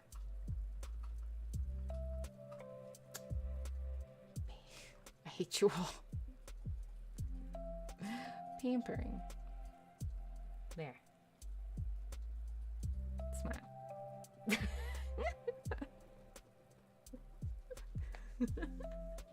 Eating bugs out of each other's fur. Exactly. All that kind of stuff. But yes, pampering. Physically. Because we can pamper in a mental sense as well. But yes, physical pampering. Okay. Self-love. If your love language is physical touch and you're looking for some self-love here, because we all need to recognize this and when to love ourselves, because it's so important nowadays. I feel like a lot of us get out of touch with loving, just loving ourselves. It's really easy to do with all the social media and whatnot. So for physical touch, it's going to be things like spa days,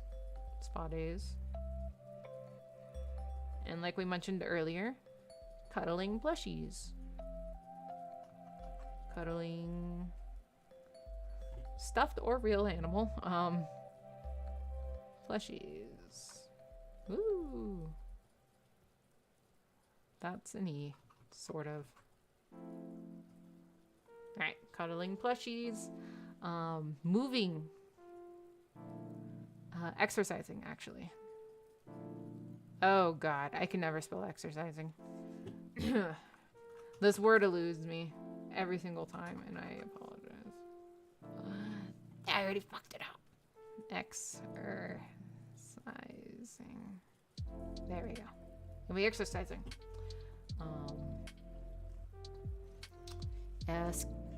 Again, pampering yourself, right? So doing your makeup, your skin, whatever it is, whatever. I'm not a self-massage person, but it could be. Maybe things like soft blankies. That's one of the things I saw when I was doing researches. Soft blankets. Slapping yourself on the ass. Absolutely. Thank you, Mello.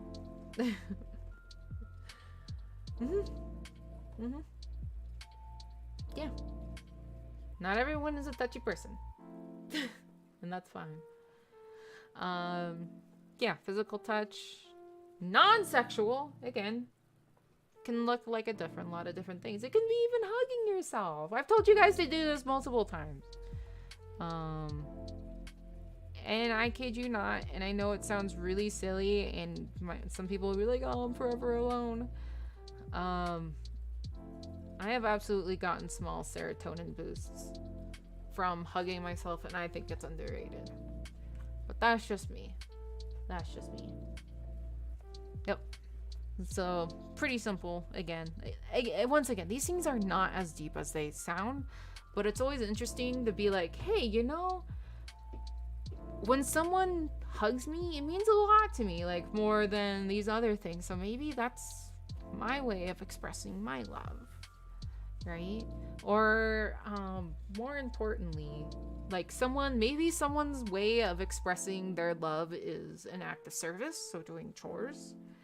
And you're like, cool, I love you for doing that. But how about you give me a gift every once in a while? It can be something like recognizing that and being like, oh shit, doing chores is literally their way of saying I love you. Like, okay, heck, maybe I should recognize this a bit more. And it can legitimately improve your relationship. Last one, things to avoid.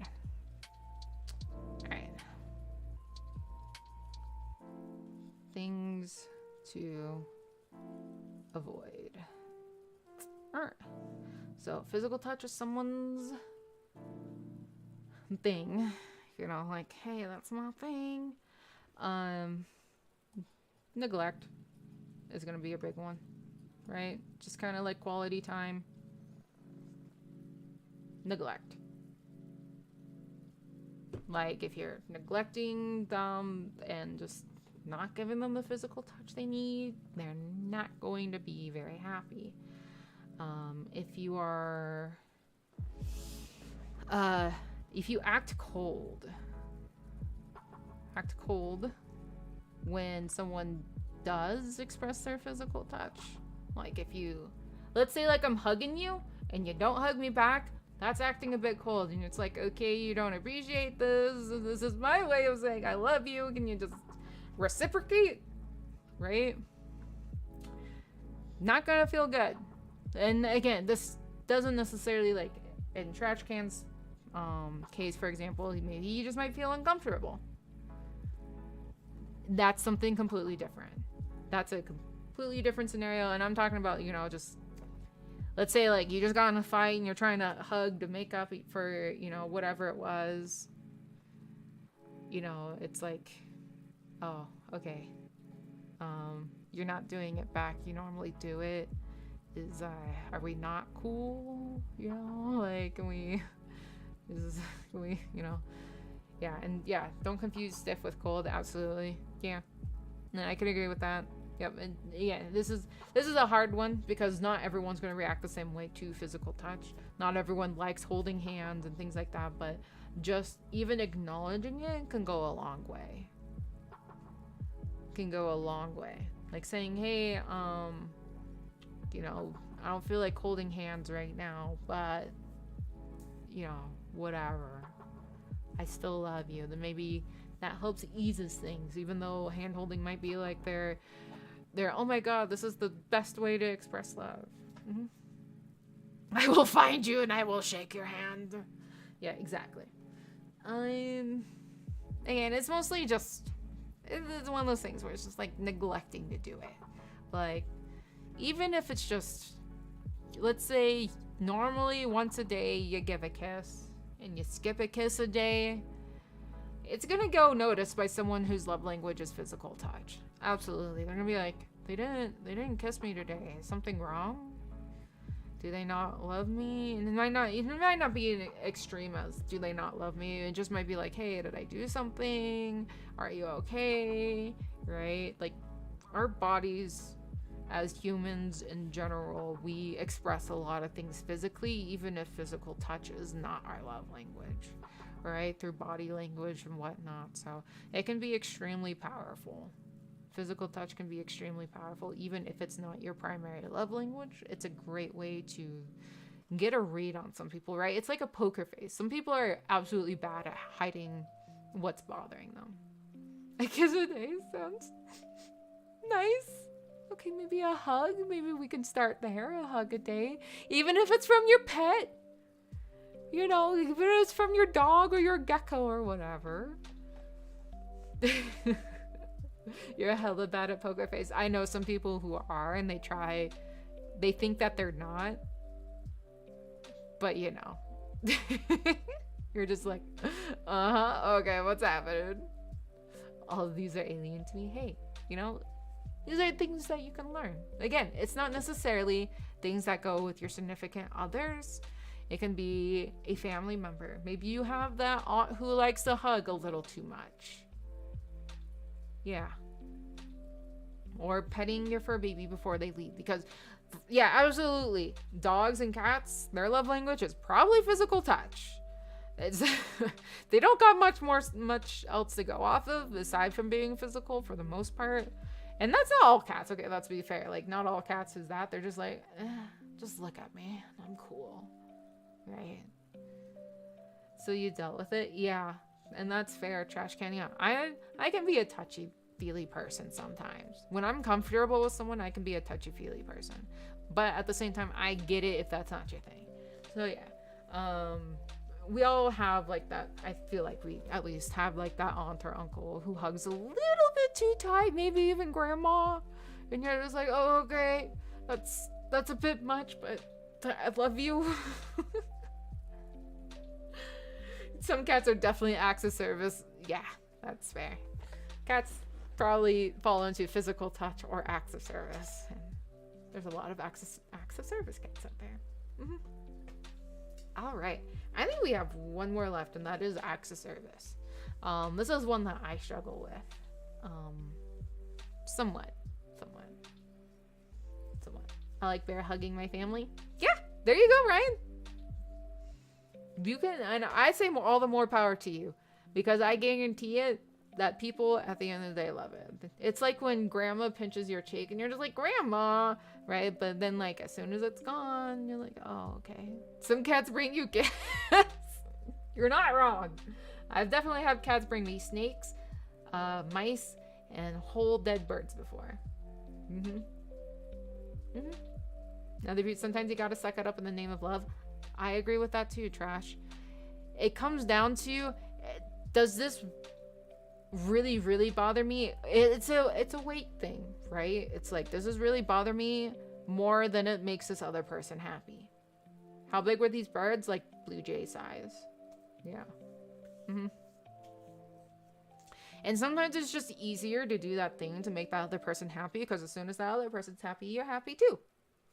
Or that's the hope, right? Obviously, it's not always going to be that way. Not always, but absolutely. Relationships with family, with friends, with significant others, with cats, waking you up at 3:30 a.m. is a give and take, right? And there's just nothing in life that will not be a give and take. We're always sacrificing something, whatever that is. But the language is showing up the stream light fall under. It depends how you proceed from here. Depends how you proceed from here. It's definitely going against quality time. But yes. So with physical touch people, after a conflict, give them a hug, right? So let's say they're not feeling good. You got into an argument with them, whatever it is, what's going to help is holding, right? Holding each other is going to be one. Hugging, just being there physically for them. If it is a significant other, obviously it can be just quiet time, like cuddling in bed or something. Yeah, we covered it under quality time, things to avoid, exactly. This is obviously can be a little bit harder and a little bit awkward with like people who are not significant others, and that's okay. I think a lot of people recognize that. In that case, we fall back on something else. But even just like a nice long hug that's silent can go a long ways. So that's physical touch. I don't know why I'm saving all these, but we are. Okay, last one is acts of service. Woo! This is a lot of brain frying for me. Wait. Acts of service. I spelled that right? It doesn't look right. Okay. So acts of service is going to be brown. Why? Because I said so. What is act of service? Acts of service is doing things. Simple as that. Generally, it eases. That's a huge part of it. It's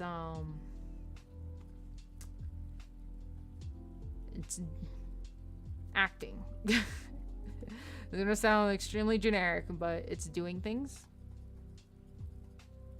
Easing burdens. Easing physical burdens, I should say. Easing burdens? Oh my god, that's not how you spell burdens. That's for damn sure. You'll be easing burdens. Helping. It's helping. Okay.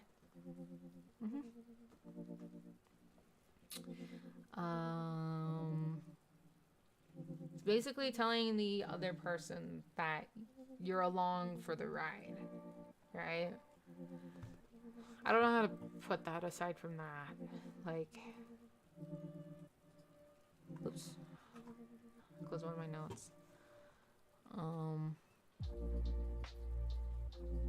Basically along for the ride. Goddamn. Right?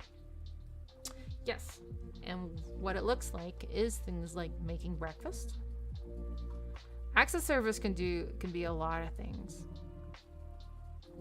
And I'm gonna try and avoid naming too many things that can be considered gift giving because it's kind of hard. So doing chores.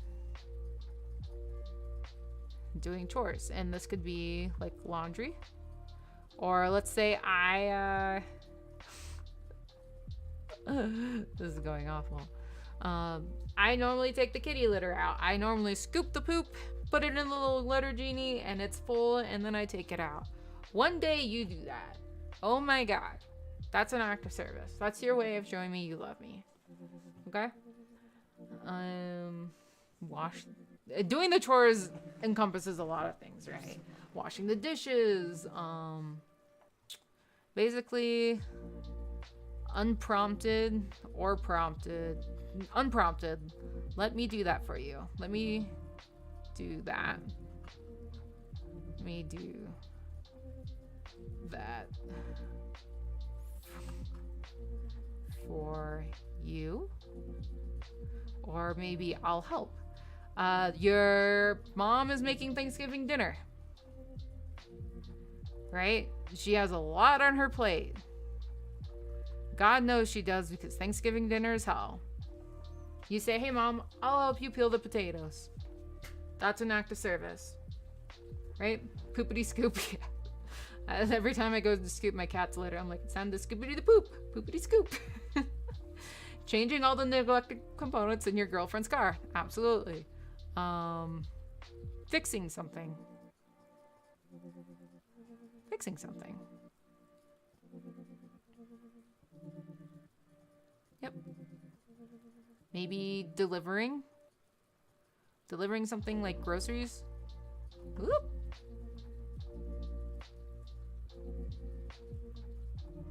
Delivering something.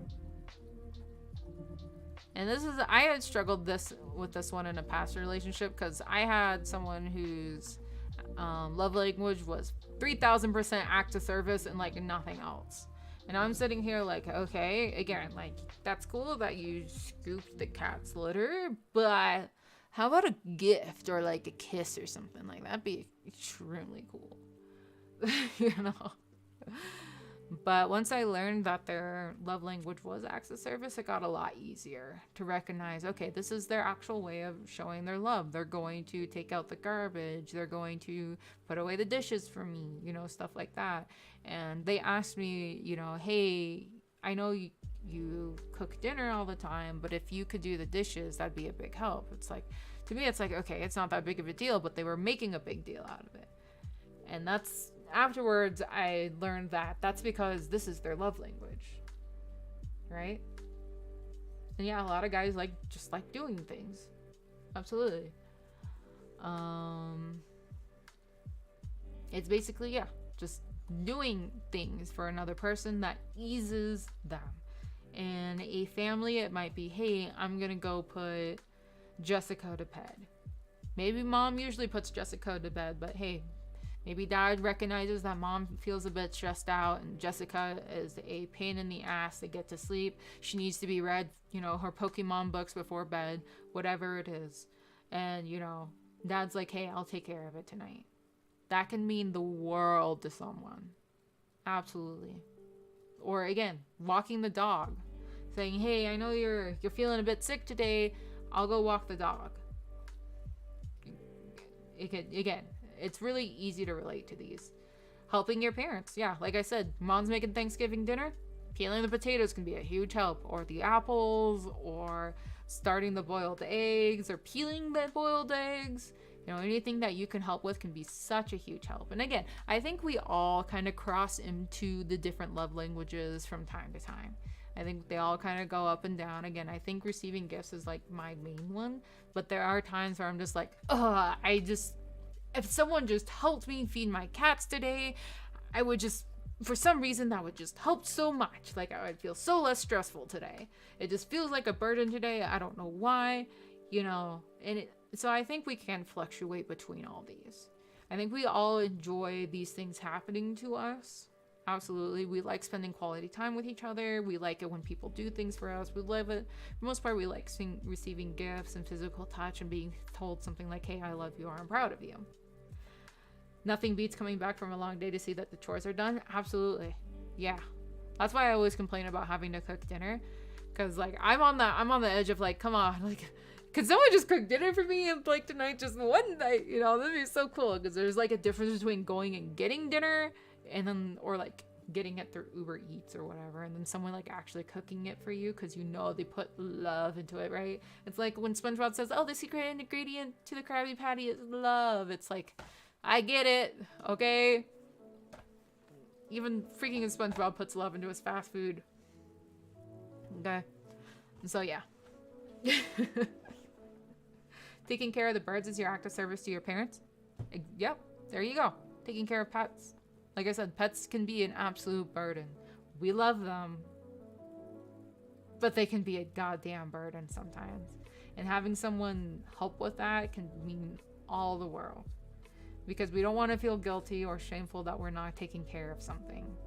And having someone to ease that burden, again, that's kind of the root of active service, is easing that burden for that other person, right? Like, if someone mows the lawn for me, I don't have to mow the lawn. If I mow the lawn for them, they don't have to mow the lawn, right? Mm-hmm. All right, later, Lena. Have a good night. It's as simple as that. It's just easing burdens. You're helping. You're making their life a little less stressful. And even though it's not necessarily like my main love language, it has helped a lot in the past. All right, so what does self-love look like for this? Self-love.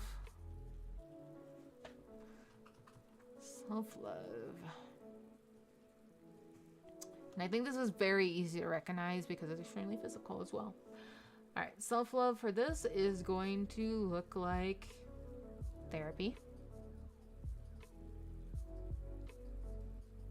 Because you're improving yourself, you're bettering yourself, and you're taking the burden off of yourself, right? This can look like cleaning, you know, doing chores, whatever, cleaning, whatever that looks like.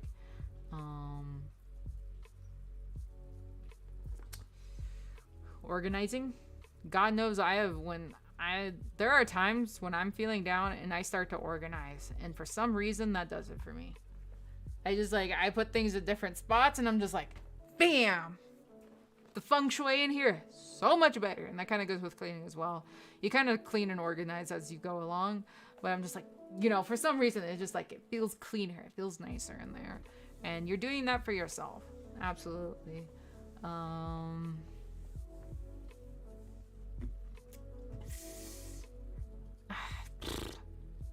kind of blanking on this one. It can be asking other people, but that's like, it's a little bit hard when it's just like yourself. It is. Lists, actually. I would say lists. I know I put this under affirmation, I think, as well. But I think lists to see how far you've come. Yeah. I think lists can help a lot with acts of service because you see physically, hey, today I cleaned out the fridge, I took out the kitty litter, I walked the dog, I made myself, you know, lunch, I prepped for the week, I did laundry, you know, literal check marks of I did this, I did this, I did this, I'm so cool, I did this too. Okay, it can go a long way. Mm-hmm. Nothing's hotter than a well-organized workspace. Absolutely, yeah. Needing the space out, you just clean around my house. I have absolutely done that before. Crank the music up, start mopping. And suddenly you're singing with your mop. Just me? Okay, never mind. Would saying no to people count?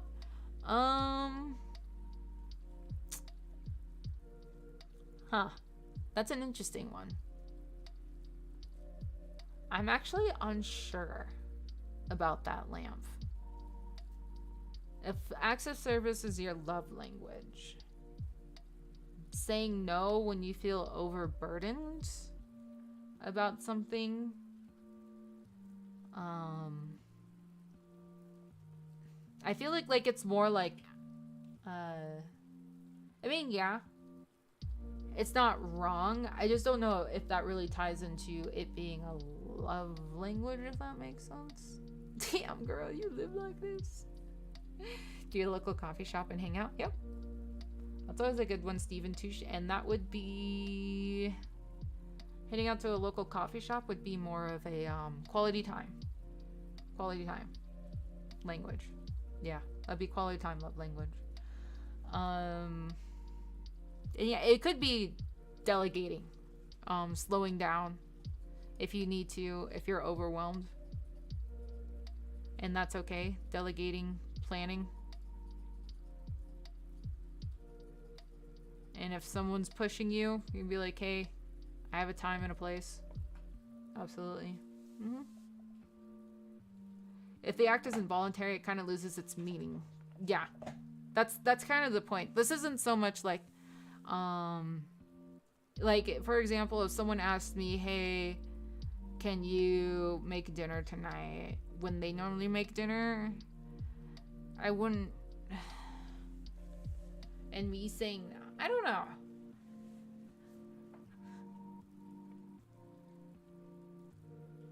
Because if that's the case, it would be more expected. And I'm asking. It's not necessarily them recognizing me and going, hey, you look like you're kind of under the weather. Let me handle dinner tonight. Yeah. Most of love languages come from voluntary, non-verbal, well, from not asking. Right? That's kind of the core of this. I mean, don't get me wrong. Like, asking can be perfectly fine. Like, quality time. You're like, hey, you want to go watch a movie together? You want to go watch Lord of the Rings, Breaking Bad? You want to go play this game? Or, you know. And sometimes it can be, it shouldn't even be an ask. It should be like, hey, let's go do this. You know, and then if they say no, that's cool. We can do it some other time. To me, acts of service, it can be like, hey, do you want me to pick up that thing for you? Right? And yeah, it can vary from relationship to relationship, absolutely.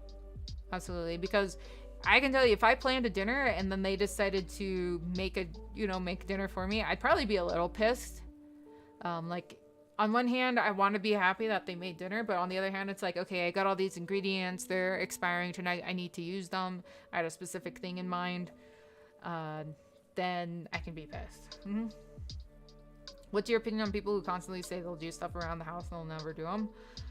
Ugh, that's a hard one, because I struggle with that too, and part of the reason why I say it is to try and hold myself accountable. But sometimes I just legitimately forget. I don't think it's always necessarily that person's fault. It depends on the individual. Some people are just lazy and they won't do it, and they just want to get yourself off, or get that person off their back. So they'll say they do them and then not. And I get that, and obviously they're being lazy. They're not being very helpful, whatever. But yeah, it just depends. Depends on the person.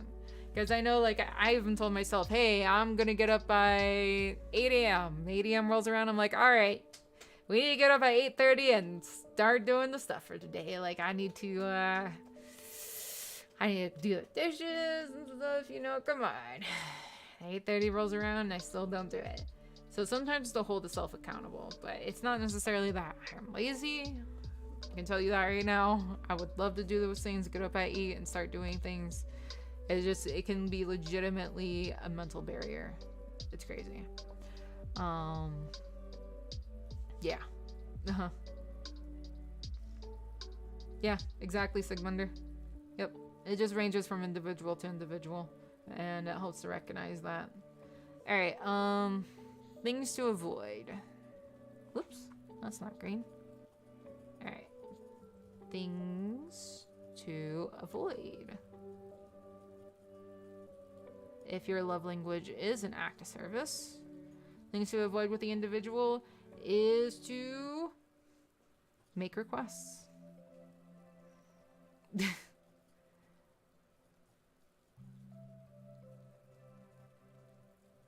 Oops.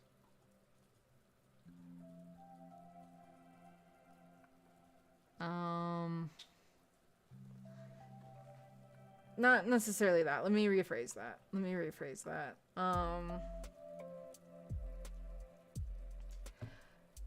It's making requests.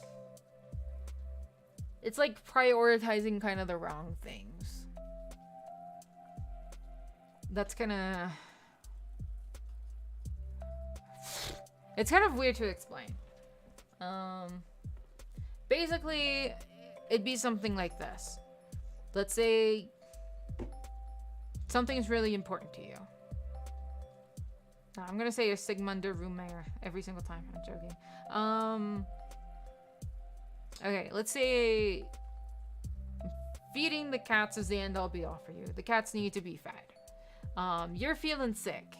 Alright, you're feeling sick, you can't get out of bed.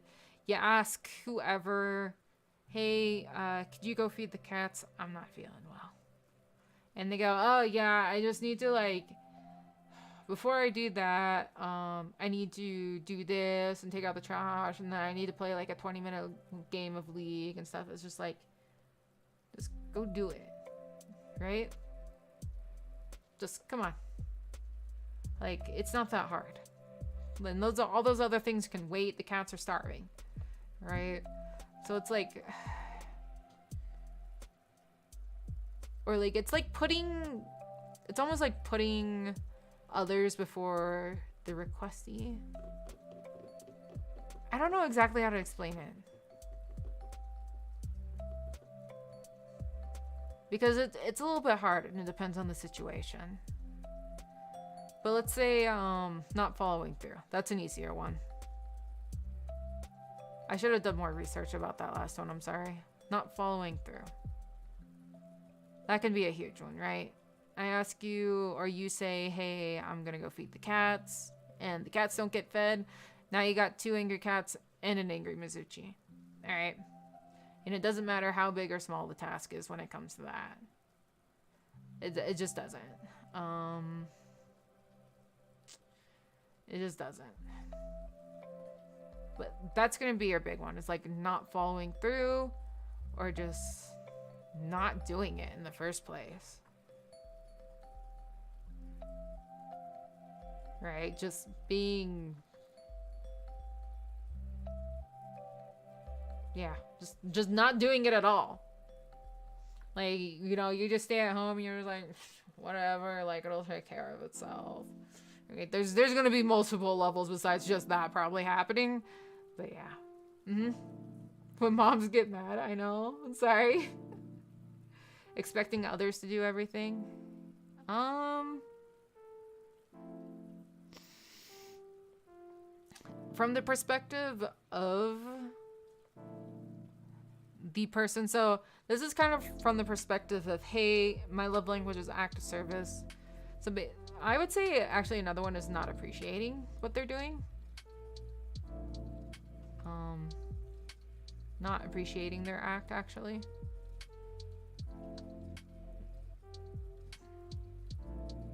Their work. God. Their work. Not appreciating their work. You know, let's say they clean the whole house and you're just like, you're waiting for whoever to get home and you're like, I cleaned the house, I can't wait till they get home and notice. And then they don't notice and you're just like, I spent like 3 hours today doing this. I vacuumed. I never vacuum. Like, right? That can be frustrating. That's absolutely happened to me. And that can kind of go back into words of affirmation a little bit, but this is very specific to you doing things around the house or around town or whatever it is. I don't know if expecting others to do everything is one. I think that's something different. I don't know what it would be. Than saying that they were busy playing on the computer. I was more along the lines of you asking someone to do something, them saying, okay, not doing it, then saying that they were busy playing on the computer all night. I'll admit, that's happened to me.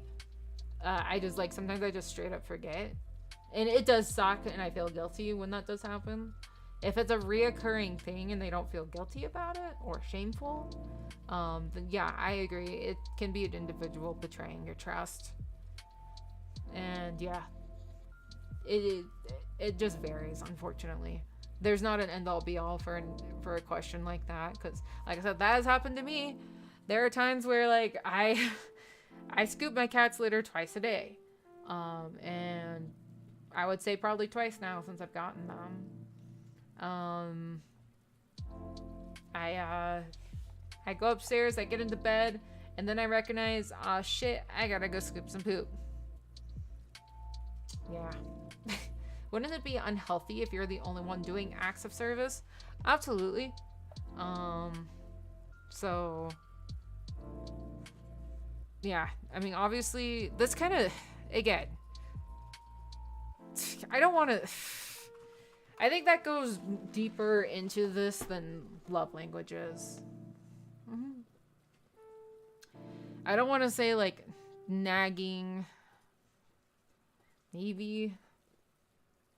Again, this is kind of from the perspective of, hey, this is what I like to do. Like, I did this chore for you because it's my way of showing love. This is more so if you have someone whose love language is act of service, these are the things you want to avoid to making them feel not loved.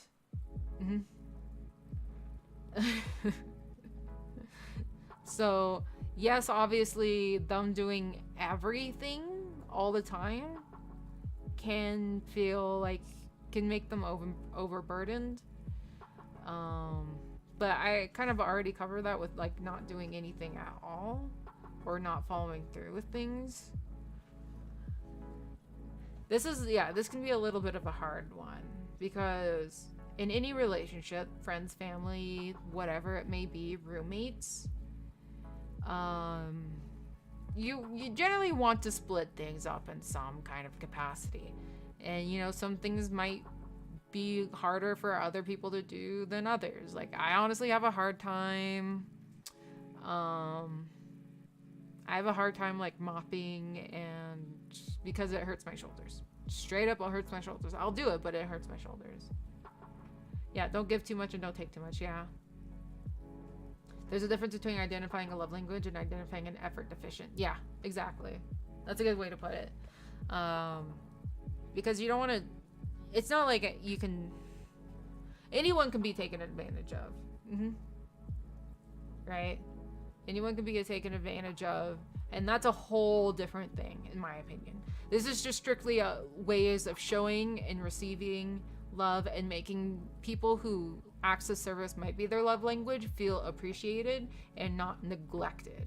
Again, right? This is where this is kind of coming from. Not like, oh, this is how you fix everything and things should be this way and blah blah blah. Everyone is different, and again, we all fluctuate between things. You know, it could just mean it's just a way to show love at the end of the day. And once you get into, oh well, you know, shouldn't we split this up and do this, I feel like that's completely different. It can be, especially if you have two people whose love languages aren't necessarily acts of service, or one who is and one who isn't. It might feel different in burdens and tasks, and I absolutely agree with that. Again, this is one of those things, like everything else, every other love language, everything in life, it's a give and take. It's a give and take. Again, I might really like spending quality time, or you might really like spending quality time. You like maybe you like going to the movies. That's your quality time with me, or watching stuff on the couch or whatever. And I could just be like, well, I'm not that interested. But I have to sit there and recognize, hey, maybe spending an hour every night with you, you know, spending an hour every night with you watching, I know I keep saying Breaking Bad, it's just a popular show, Breaking Bad off my phone means a lot to you, and I'm willing to sacrifice to do that because it means a lot. And you know, it's not like I'm torturing myself. It's still nice to hang out, so hey, let's do it. Yep. Someone whose love language is acts of service will definitely notice much sooner if their partner doesn't do chores than someone with a different language. That's true, Sig. Yeah. It's not Final Fantasy 14. Hey honey, I'll log on and do your dailies today.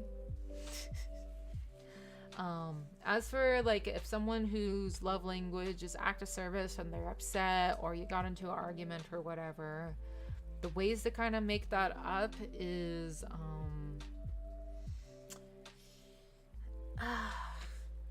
usually kind of to do something extra for them.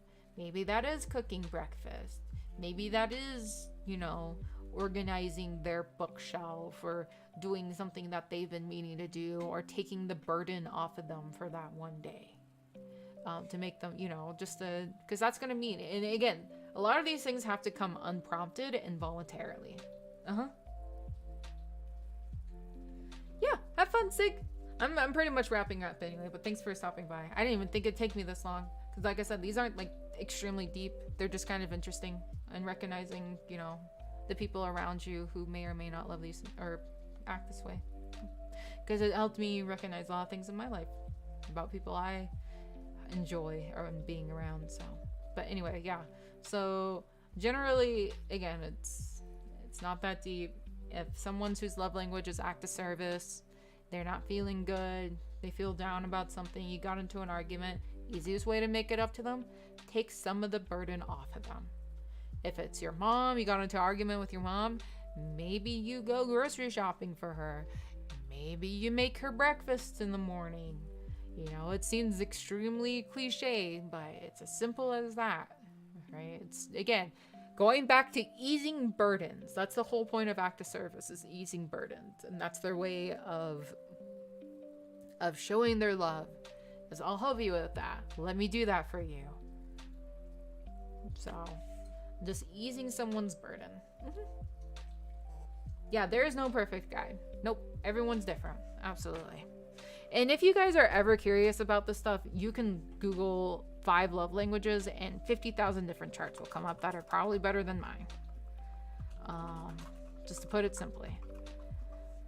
And we were talking about this earlier, and I already forgot. But everyone's gonna act differently. There's quizzes online. There's literally like 5lovelanguages.com, I think, that has a quiz if you're unsure what your love language is, or your significant others, and you're curious about how to get closer. But there's only one Mizu. True. I am perfect. Words of affirmation.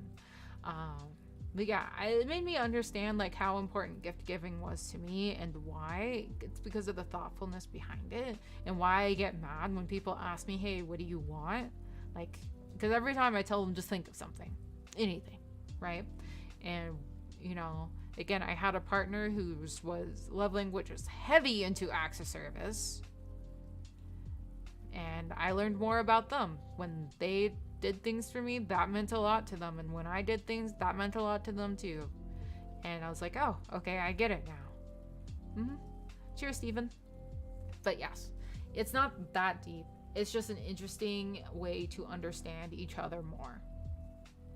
Again, I think it's a pretty surface level. Nothing we went into is extremely philosophical. I think it's something we can all understand if we've all experienced in our life. And again, like when your mom asks you out of the blue, hey, Paul, can you go do the dishes today? And you go, oh, whatever, Mom, right? But that can mean a lot to your mom for that day. Absolutely. Or when you hear, I'm proud of you. I love you. You're doing your best. I believe in you. That can mean a lot to you. Someone sitting down and watching anime with you, playing Final Fantasy XIV, going on a raid, whatever. That can mean a lot to you. Going to your favorite movie, going to a concert together, receiving a chocolate bar that you like. Whatever it is, right? Giving a long hug. A hug so long it might be a little awkward. But that might mean a lot to someone. Again, nothing extremely deep, just very surface level stuff, but we don't always recognize that, hey, maybe in this instance, this is how this person shows their love, and this is how I show my love, and I should respect that and recognize that because they're doing this, that's them literally saying, I love you, and I appreciate you, right? And if it's word of affirmation, obviously it's extremely obvious because they'll just say it, but through the other ones, it might not be as obvious. Like, we might not recognize that spending that quality time watching things on the couch without your phone might mean a whole lot to that person when it doesn't mean a whole lot to you. Right? Simple as that. But again, I'm no doctor, and neither is Gary Chapman, the person who wrote this book. Well, technically he's a doctor, just not this kind of doctor. So if you're interested about the topic, it's pretty easy to explore. Lots of available resources about it. And that's true too. Trash, yeah. Just showing your best no matter what. And sometimes it can be hard. It absolutely can be hard. But this is a good starting line to start showing more. Showing your love, whatever it is. And that's what amore. But yeah, hopefully that was a little educational, and maybe you figured out what kind of love language you have. I don't know. Like I said, I recognized after I read all this, I'm just like, wow, okay, yeah, gift giving actually means a whole lot to me over like quality time. I'm almost cool with almost no quality time. I want it obviously here and there, but I don't need as much as I need gift giving, or as much as I need acts of service. Maybe I need physical touch a little bit more than I need acts of service or quality time, but not as much as gift receiving. Or maybe this person needs this a little bit more than they need this. Like maybe they're not a gift giving person, so I need to do something else to them to show my love. You know, stuff like that. So I hope this was at least a little bit entertaining and / or educational. Again, not a doctor, but I'm not telling you how to go live your life. Just hopefully, you know, being a little bit informative. Hello, Race. Literally just got done talking about everything. But yes. And I know I'm not the best speaker, and my thoughts were all over the place. I just promise you, my brain is extremely fried today. I went on a hike. I had to take care of kittens. I had internet. Fucking. But hopefully it was fun. If not, a bit disorganized and chaotic. And I still disagree with what someone said earlier. Love is absolutely real. It's just different for every person. And the only time it's not is if you believe that. If you believe love isn't real, that's you. That's on you. It's not true for other people. It's not necessarily true for other people. Yes, there are gold diggers out there in the world, both men and women. Yes, there are people who enter relationships for monetary gain, status gain, whatever gain. Yes, that does exist. But they are so few and far in between. And that doesn't mean people are not getting something out of that either. But love absolutely exists. We all know that. It exists between family, it exists between friends, it exists between significant others. So, the first time I ever heard of happiness echo chamber, yeah, that's not even what I'm trying to do. That's the funniest part. Yes, Race, we went over all of that. Self-love can be a warm blanket. It can be a hug, which is physical touch. Starbucks hot chocolate would be gift giving to yourself. Warm blanket would be quality time. Something like that. Cuddling with a warm blanket would be quality time. A hug would be physical touch. And Starbucks hot chocolate would be gift giving. There you go. And I'm not saying here you have to sit here and psychoanalyze everything. I like to. I kind of do it impromptu. But yeah. And yes, we all have been to the deep dark sometimes, and that's perfectly okay. We don't necessarily have to be proud of it, but usually we come out stronger. We come out with more knowledge and a different perspective most of the time. And that's okay. That's perfectly fine. And yes, the whole point of this stream was talking about love. I am not going to sit here and be negative about it. I'm not going to sit here and be like, hey, you should try gift giving more because you suck at it apparently. Like that was not the point of the stream. The point of the stream was to show and experience the different types of love languages so you can hopefully recognize, what works for you, maybe what works for other people, and just improve on your relationships. That's it. And if you don't want to, that's perfectly fine too. Maybe you just want to listen. Maybe you're just intrigued. That's perfectly okay. That's okay. Love makes you weak. That's a way to look at it. I think love can make you pretty damn stronger too. You ever heard about like those parents lifting cars off their child and stuff like that, or ripping car doors off? Love absolutely can make you extremely strong. You did feel sex, yeah. Emotions of connections can make you extremely strong. It's good to give into the hate. Please don't do that.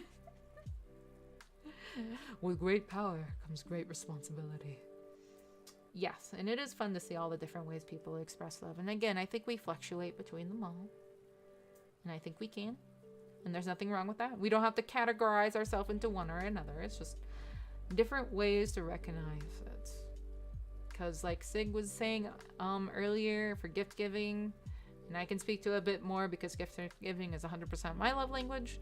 It's like, hey, it needs to be involuntary. Please don't ask me. Just figure something out. As long as it's not something I absolutely hate, I'll probably love you for it because of the effort and the thought that went behind it. It's not necessarily the physical gift you're giving me, right? It's not because you got me chocolate and I like chocolate. It's because you thought of me and you put that effort in to get that gift, right? There's just more meaning behind a lot of things than I think that we can take granted for. And again, I know I keep going back to this just because it's something we can all relate to. It's like your mom making dinner. She does it. She doesn't complain. She does it because she loves you. But there's a lot that also kind of goes into that. It's not just a routine that she does every single day. It's because she wants to see you happy. She wants to see you, it's the effort that goes into it. It's easing your burden, right? Then you don't have to cook dinner because your mom's cooking dinner, right? You can work on your homework or do whatever else. And I know I'm going back to the parent thing because it's just something we've all experienced, hopefully, or can at least relate to. Maybe it was your dad, maybe it was your grandma, whoever it was, older brother, older sister. They did something that helped ease your burden. And it's sometimes hard to recognize that. And when we're deep in depression or feeling sad or whatever it is, sometimes it's good to remind ourselves of those things, that there is a lot more thought that goes into things than just doing them, right? Nothing is just done in this world. There's always something that's driving us to do it. We don't just go to the grocery store because we have to. I mean, yes, we have to go to the grocery store because we need to eat, technically, but generally we do it because there's food we want to eat, dinners we want to make, people we want to, care for, etc., etc. Even if that people is you. That people might be you. Maybe you need that can of SpaghettiOs with Frankfurters in it. All the more power to you, right? So, maybe you need that ice cream. Whatever it is. So, you're people. Congratulations. You are people. This is you. This is you. Okay? This is you. This is you. You. And this is you with your... I was going to make a chocolate bar, but it's going to look extremely strange. This is you with your chocolate bar. There you go. That's you.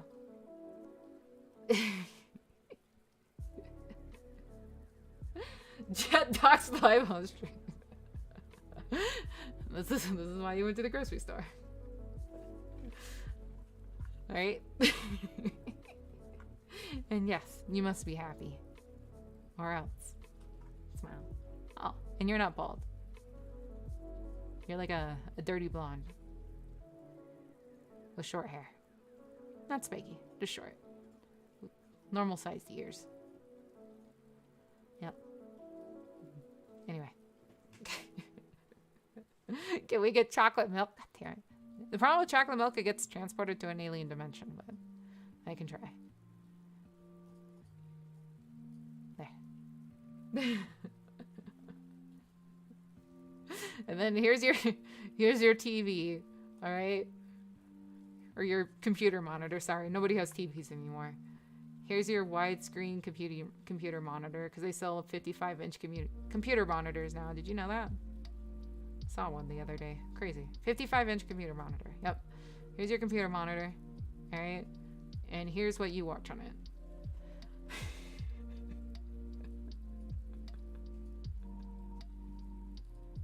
This is all you care about. Okay, but it's what makes you happy while you drink your chalky milk.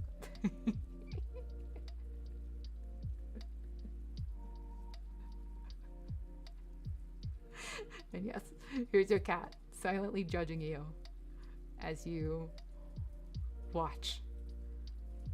Completely oblivious.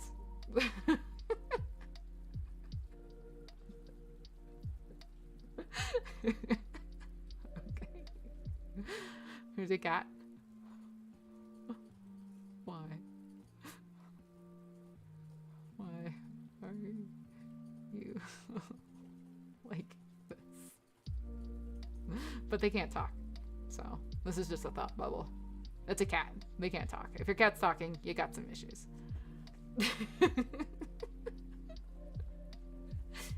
But it's okay, because you got your chocolate milk and your favorite candy bar.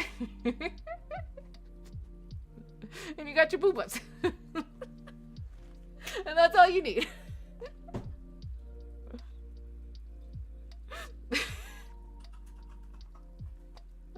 There you go. Hey.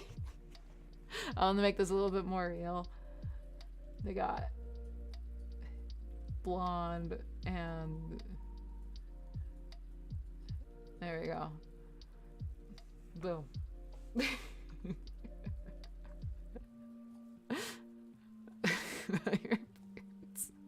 Entering the room. How do I make a door? I guess like this. Your door. This is your dad. He has a top hat. He's happy.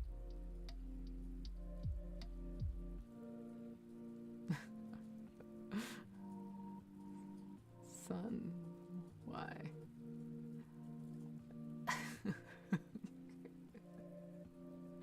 Draw her getting an education. Okay, law book. Easy. How do you think she pays for that education?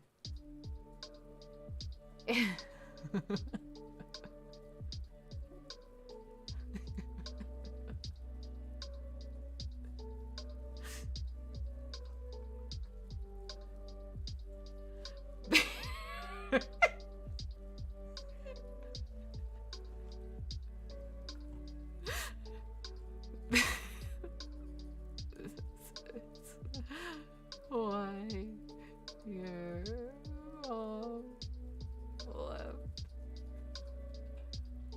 Okay.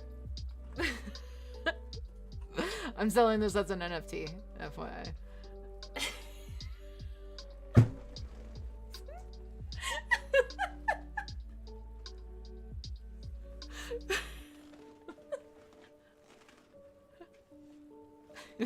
But don't worry, you're happy. That's all the thing that matters. Is you're happy. Look at that. Look at that style. That doesn't matter. Judgmental kitty questions don't matter. Law book doesn't matter. Just booba.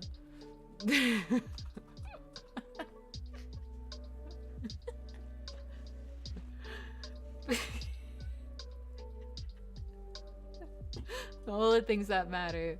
Your smile, your chalky milk, your candy bar, the booba, and that's it. I have to sign it. Mizuchi. How do I do this? I've never made a signature before. There. Oh wait, I'm a woman. I have to put a little heart over my eye. There we go. And little horns off the M because I'm, you know. Anyway. Done with that.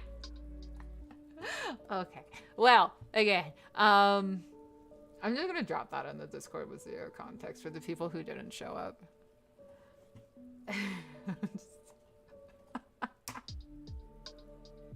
It's gonna be yours and not a secret.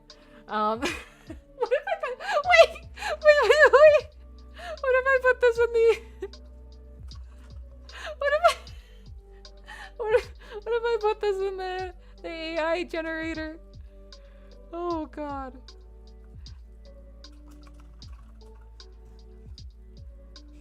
Oh no. Oh, I'm scared. Okay,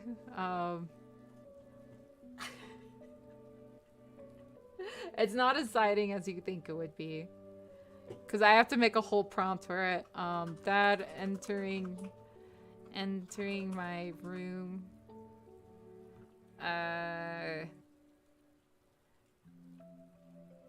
One guy watching computer. Cat.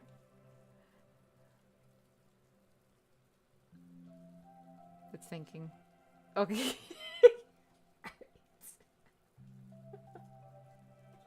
Oh no. Oh shit, I can't. Okay. I did this on the wrong browser. Shit. Frick. Okay, wait. I can fix this. I'll show you what it generated. Okay. Crap. I can't show that. Oh, wait, no, you can. Okay.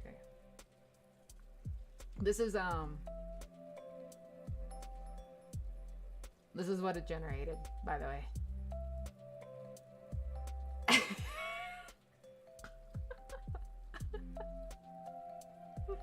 Out of that picture, this is what it generated.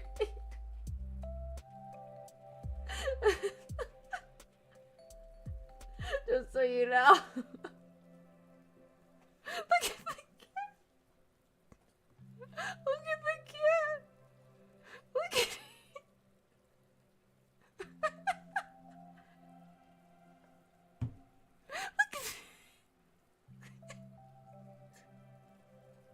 That's you, apparently. That's you.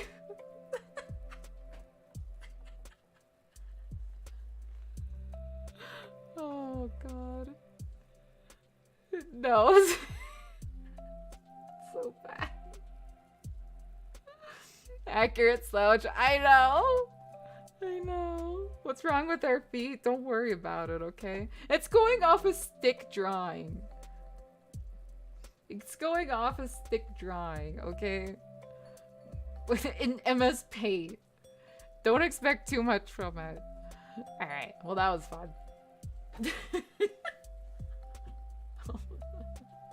I'll put that in the Discord too.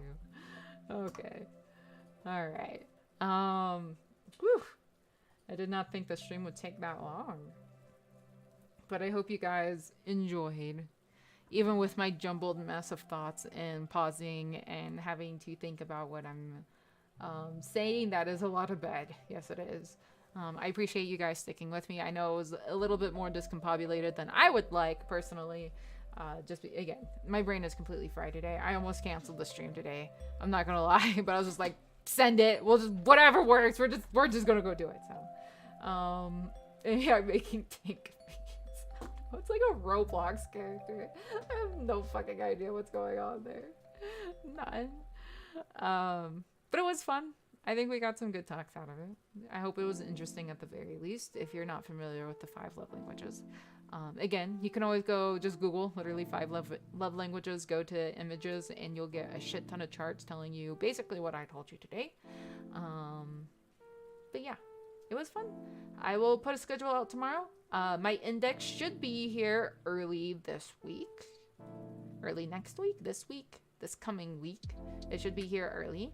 So there will be a VR stream. I will probably push it to next Friday again, but tomorrow I will have the schedule out. We will do VR chat. I promise. Okay? We will have a VR chat stream somewhere. How? I don't know how. If I have to discombobulate, if I have to do it at 12 a.m., if I have to do it at 2 a.m., I will do it, okay?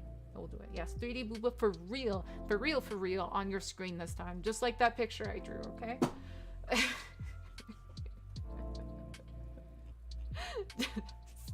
Just like the picture I drew. Pog! Booba! Yes, and there's even physics, so more to look forward to. But yes, I do promise that. Aside from that, I have no idea what we're going to do this week. I do love doing things like this from time to time, so trash can. There will be more in the future. Don't know when, but at some point. It's just fun. Did you figure out what to do for the voice tweet? No, nobody sent me anything. Nobody sent me anything, or else I would have done one. But if you guys have ideas, you guys are always free to be like, hey, Mizuchi, it'd be funny if you did this, or I'd like if you did this, Mizuchi. I don't mind. It's rock and stone. But yes, schedule out tomorrow. You guys have a lovely rest of your weekend. Okay? I will see you Monday for... Yes. Sorry, oh my god. I've had so many appointments lately in work. Yes, I will be here Monday. Absolutely. I don't know what the Twitter is. I said it on YouTube too. But whatever. I don't care. I don't mind. It's less work for me. Whatever. But yes. Enjoy your weekend. Go send that text you've been meaning to send. Like I said, hopefully this stream made you maybe a little bit more mindful. You know, I'm not saying it's going to change your life or anything, but just being mindful in general, communicating in general, goes a long ass way. Especially communicating. Sometimes you want to hold those things in, thinking they might hurt, or you might not feel heard. Felt and heard. But sometimes it's just best just to do it. Take that leap if you need to. If there's something you've been needing to talk about, this is your sign. Do it. Even if you think it might hurt, even if you think you might not feel heard, whatever it is, it goes a long way. Communication is the first step, and hey, it might surprise you. Maybe it won't, but maybe it will. We never know. You never know. All right. I love you, platonically, and I love you in a not parasocial way. But enjoy! I have a lot of My Hero Academia to catch up on still. I'm at the end of season 2. It's been a long season. I did not know My Hero Academia seasons were this long. They are very long. And I love you, Random Assistant. I love Megamind. Oh my god. I love Megamind. that you guys enjoy. Eat some Minecraft ice cream. Treat yourself. Do whatever you need to do to make yourself feel loved, because that's important to you. Go watch Megamind! It's so good! It's one of my favorite animated movies. It's so good. Underrated. Underrated to hell and back. Even before that stupid meme. The no maidens meme, way before that meme. Underrated as heck. If you're looking for a good comfy movie to watch, that's the one. Alright, alright. Alright. Good night, everyone. Mwah!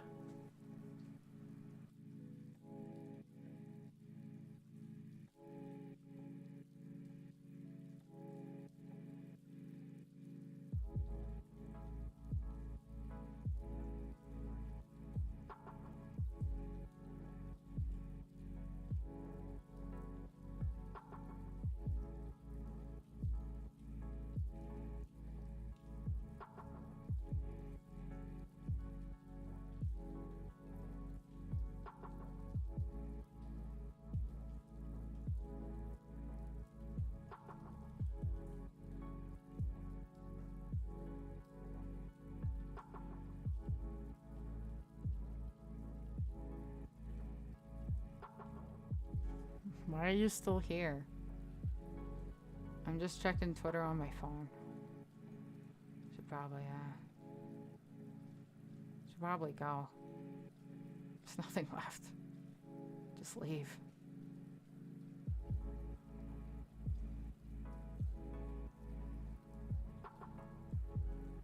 I'm not here. You're here.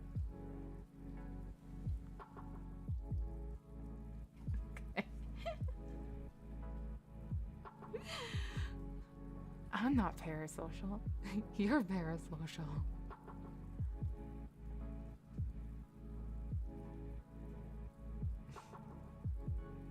You hang up.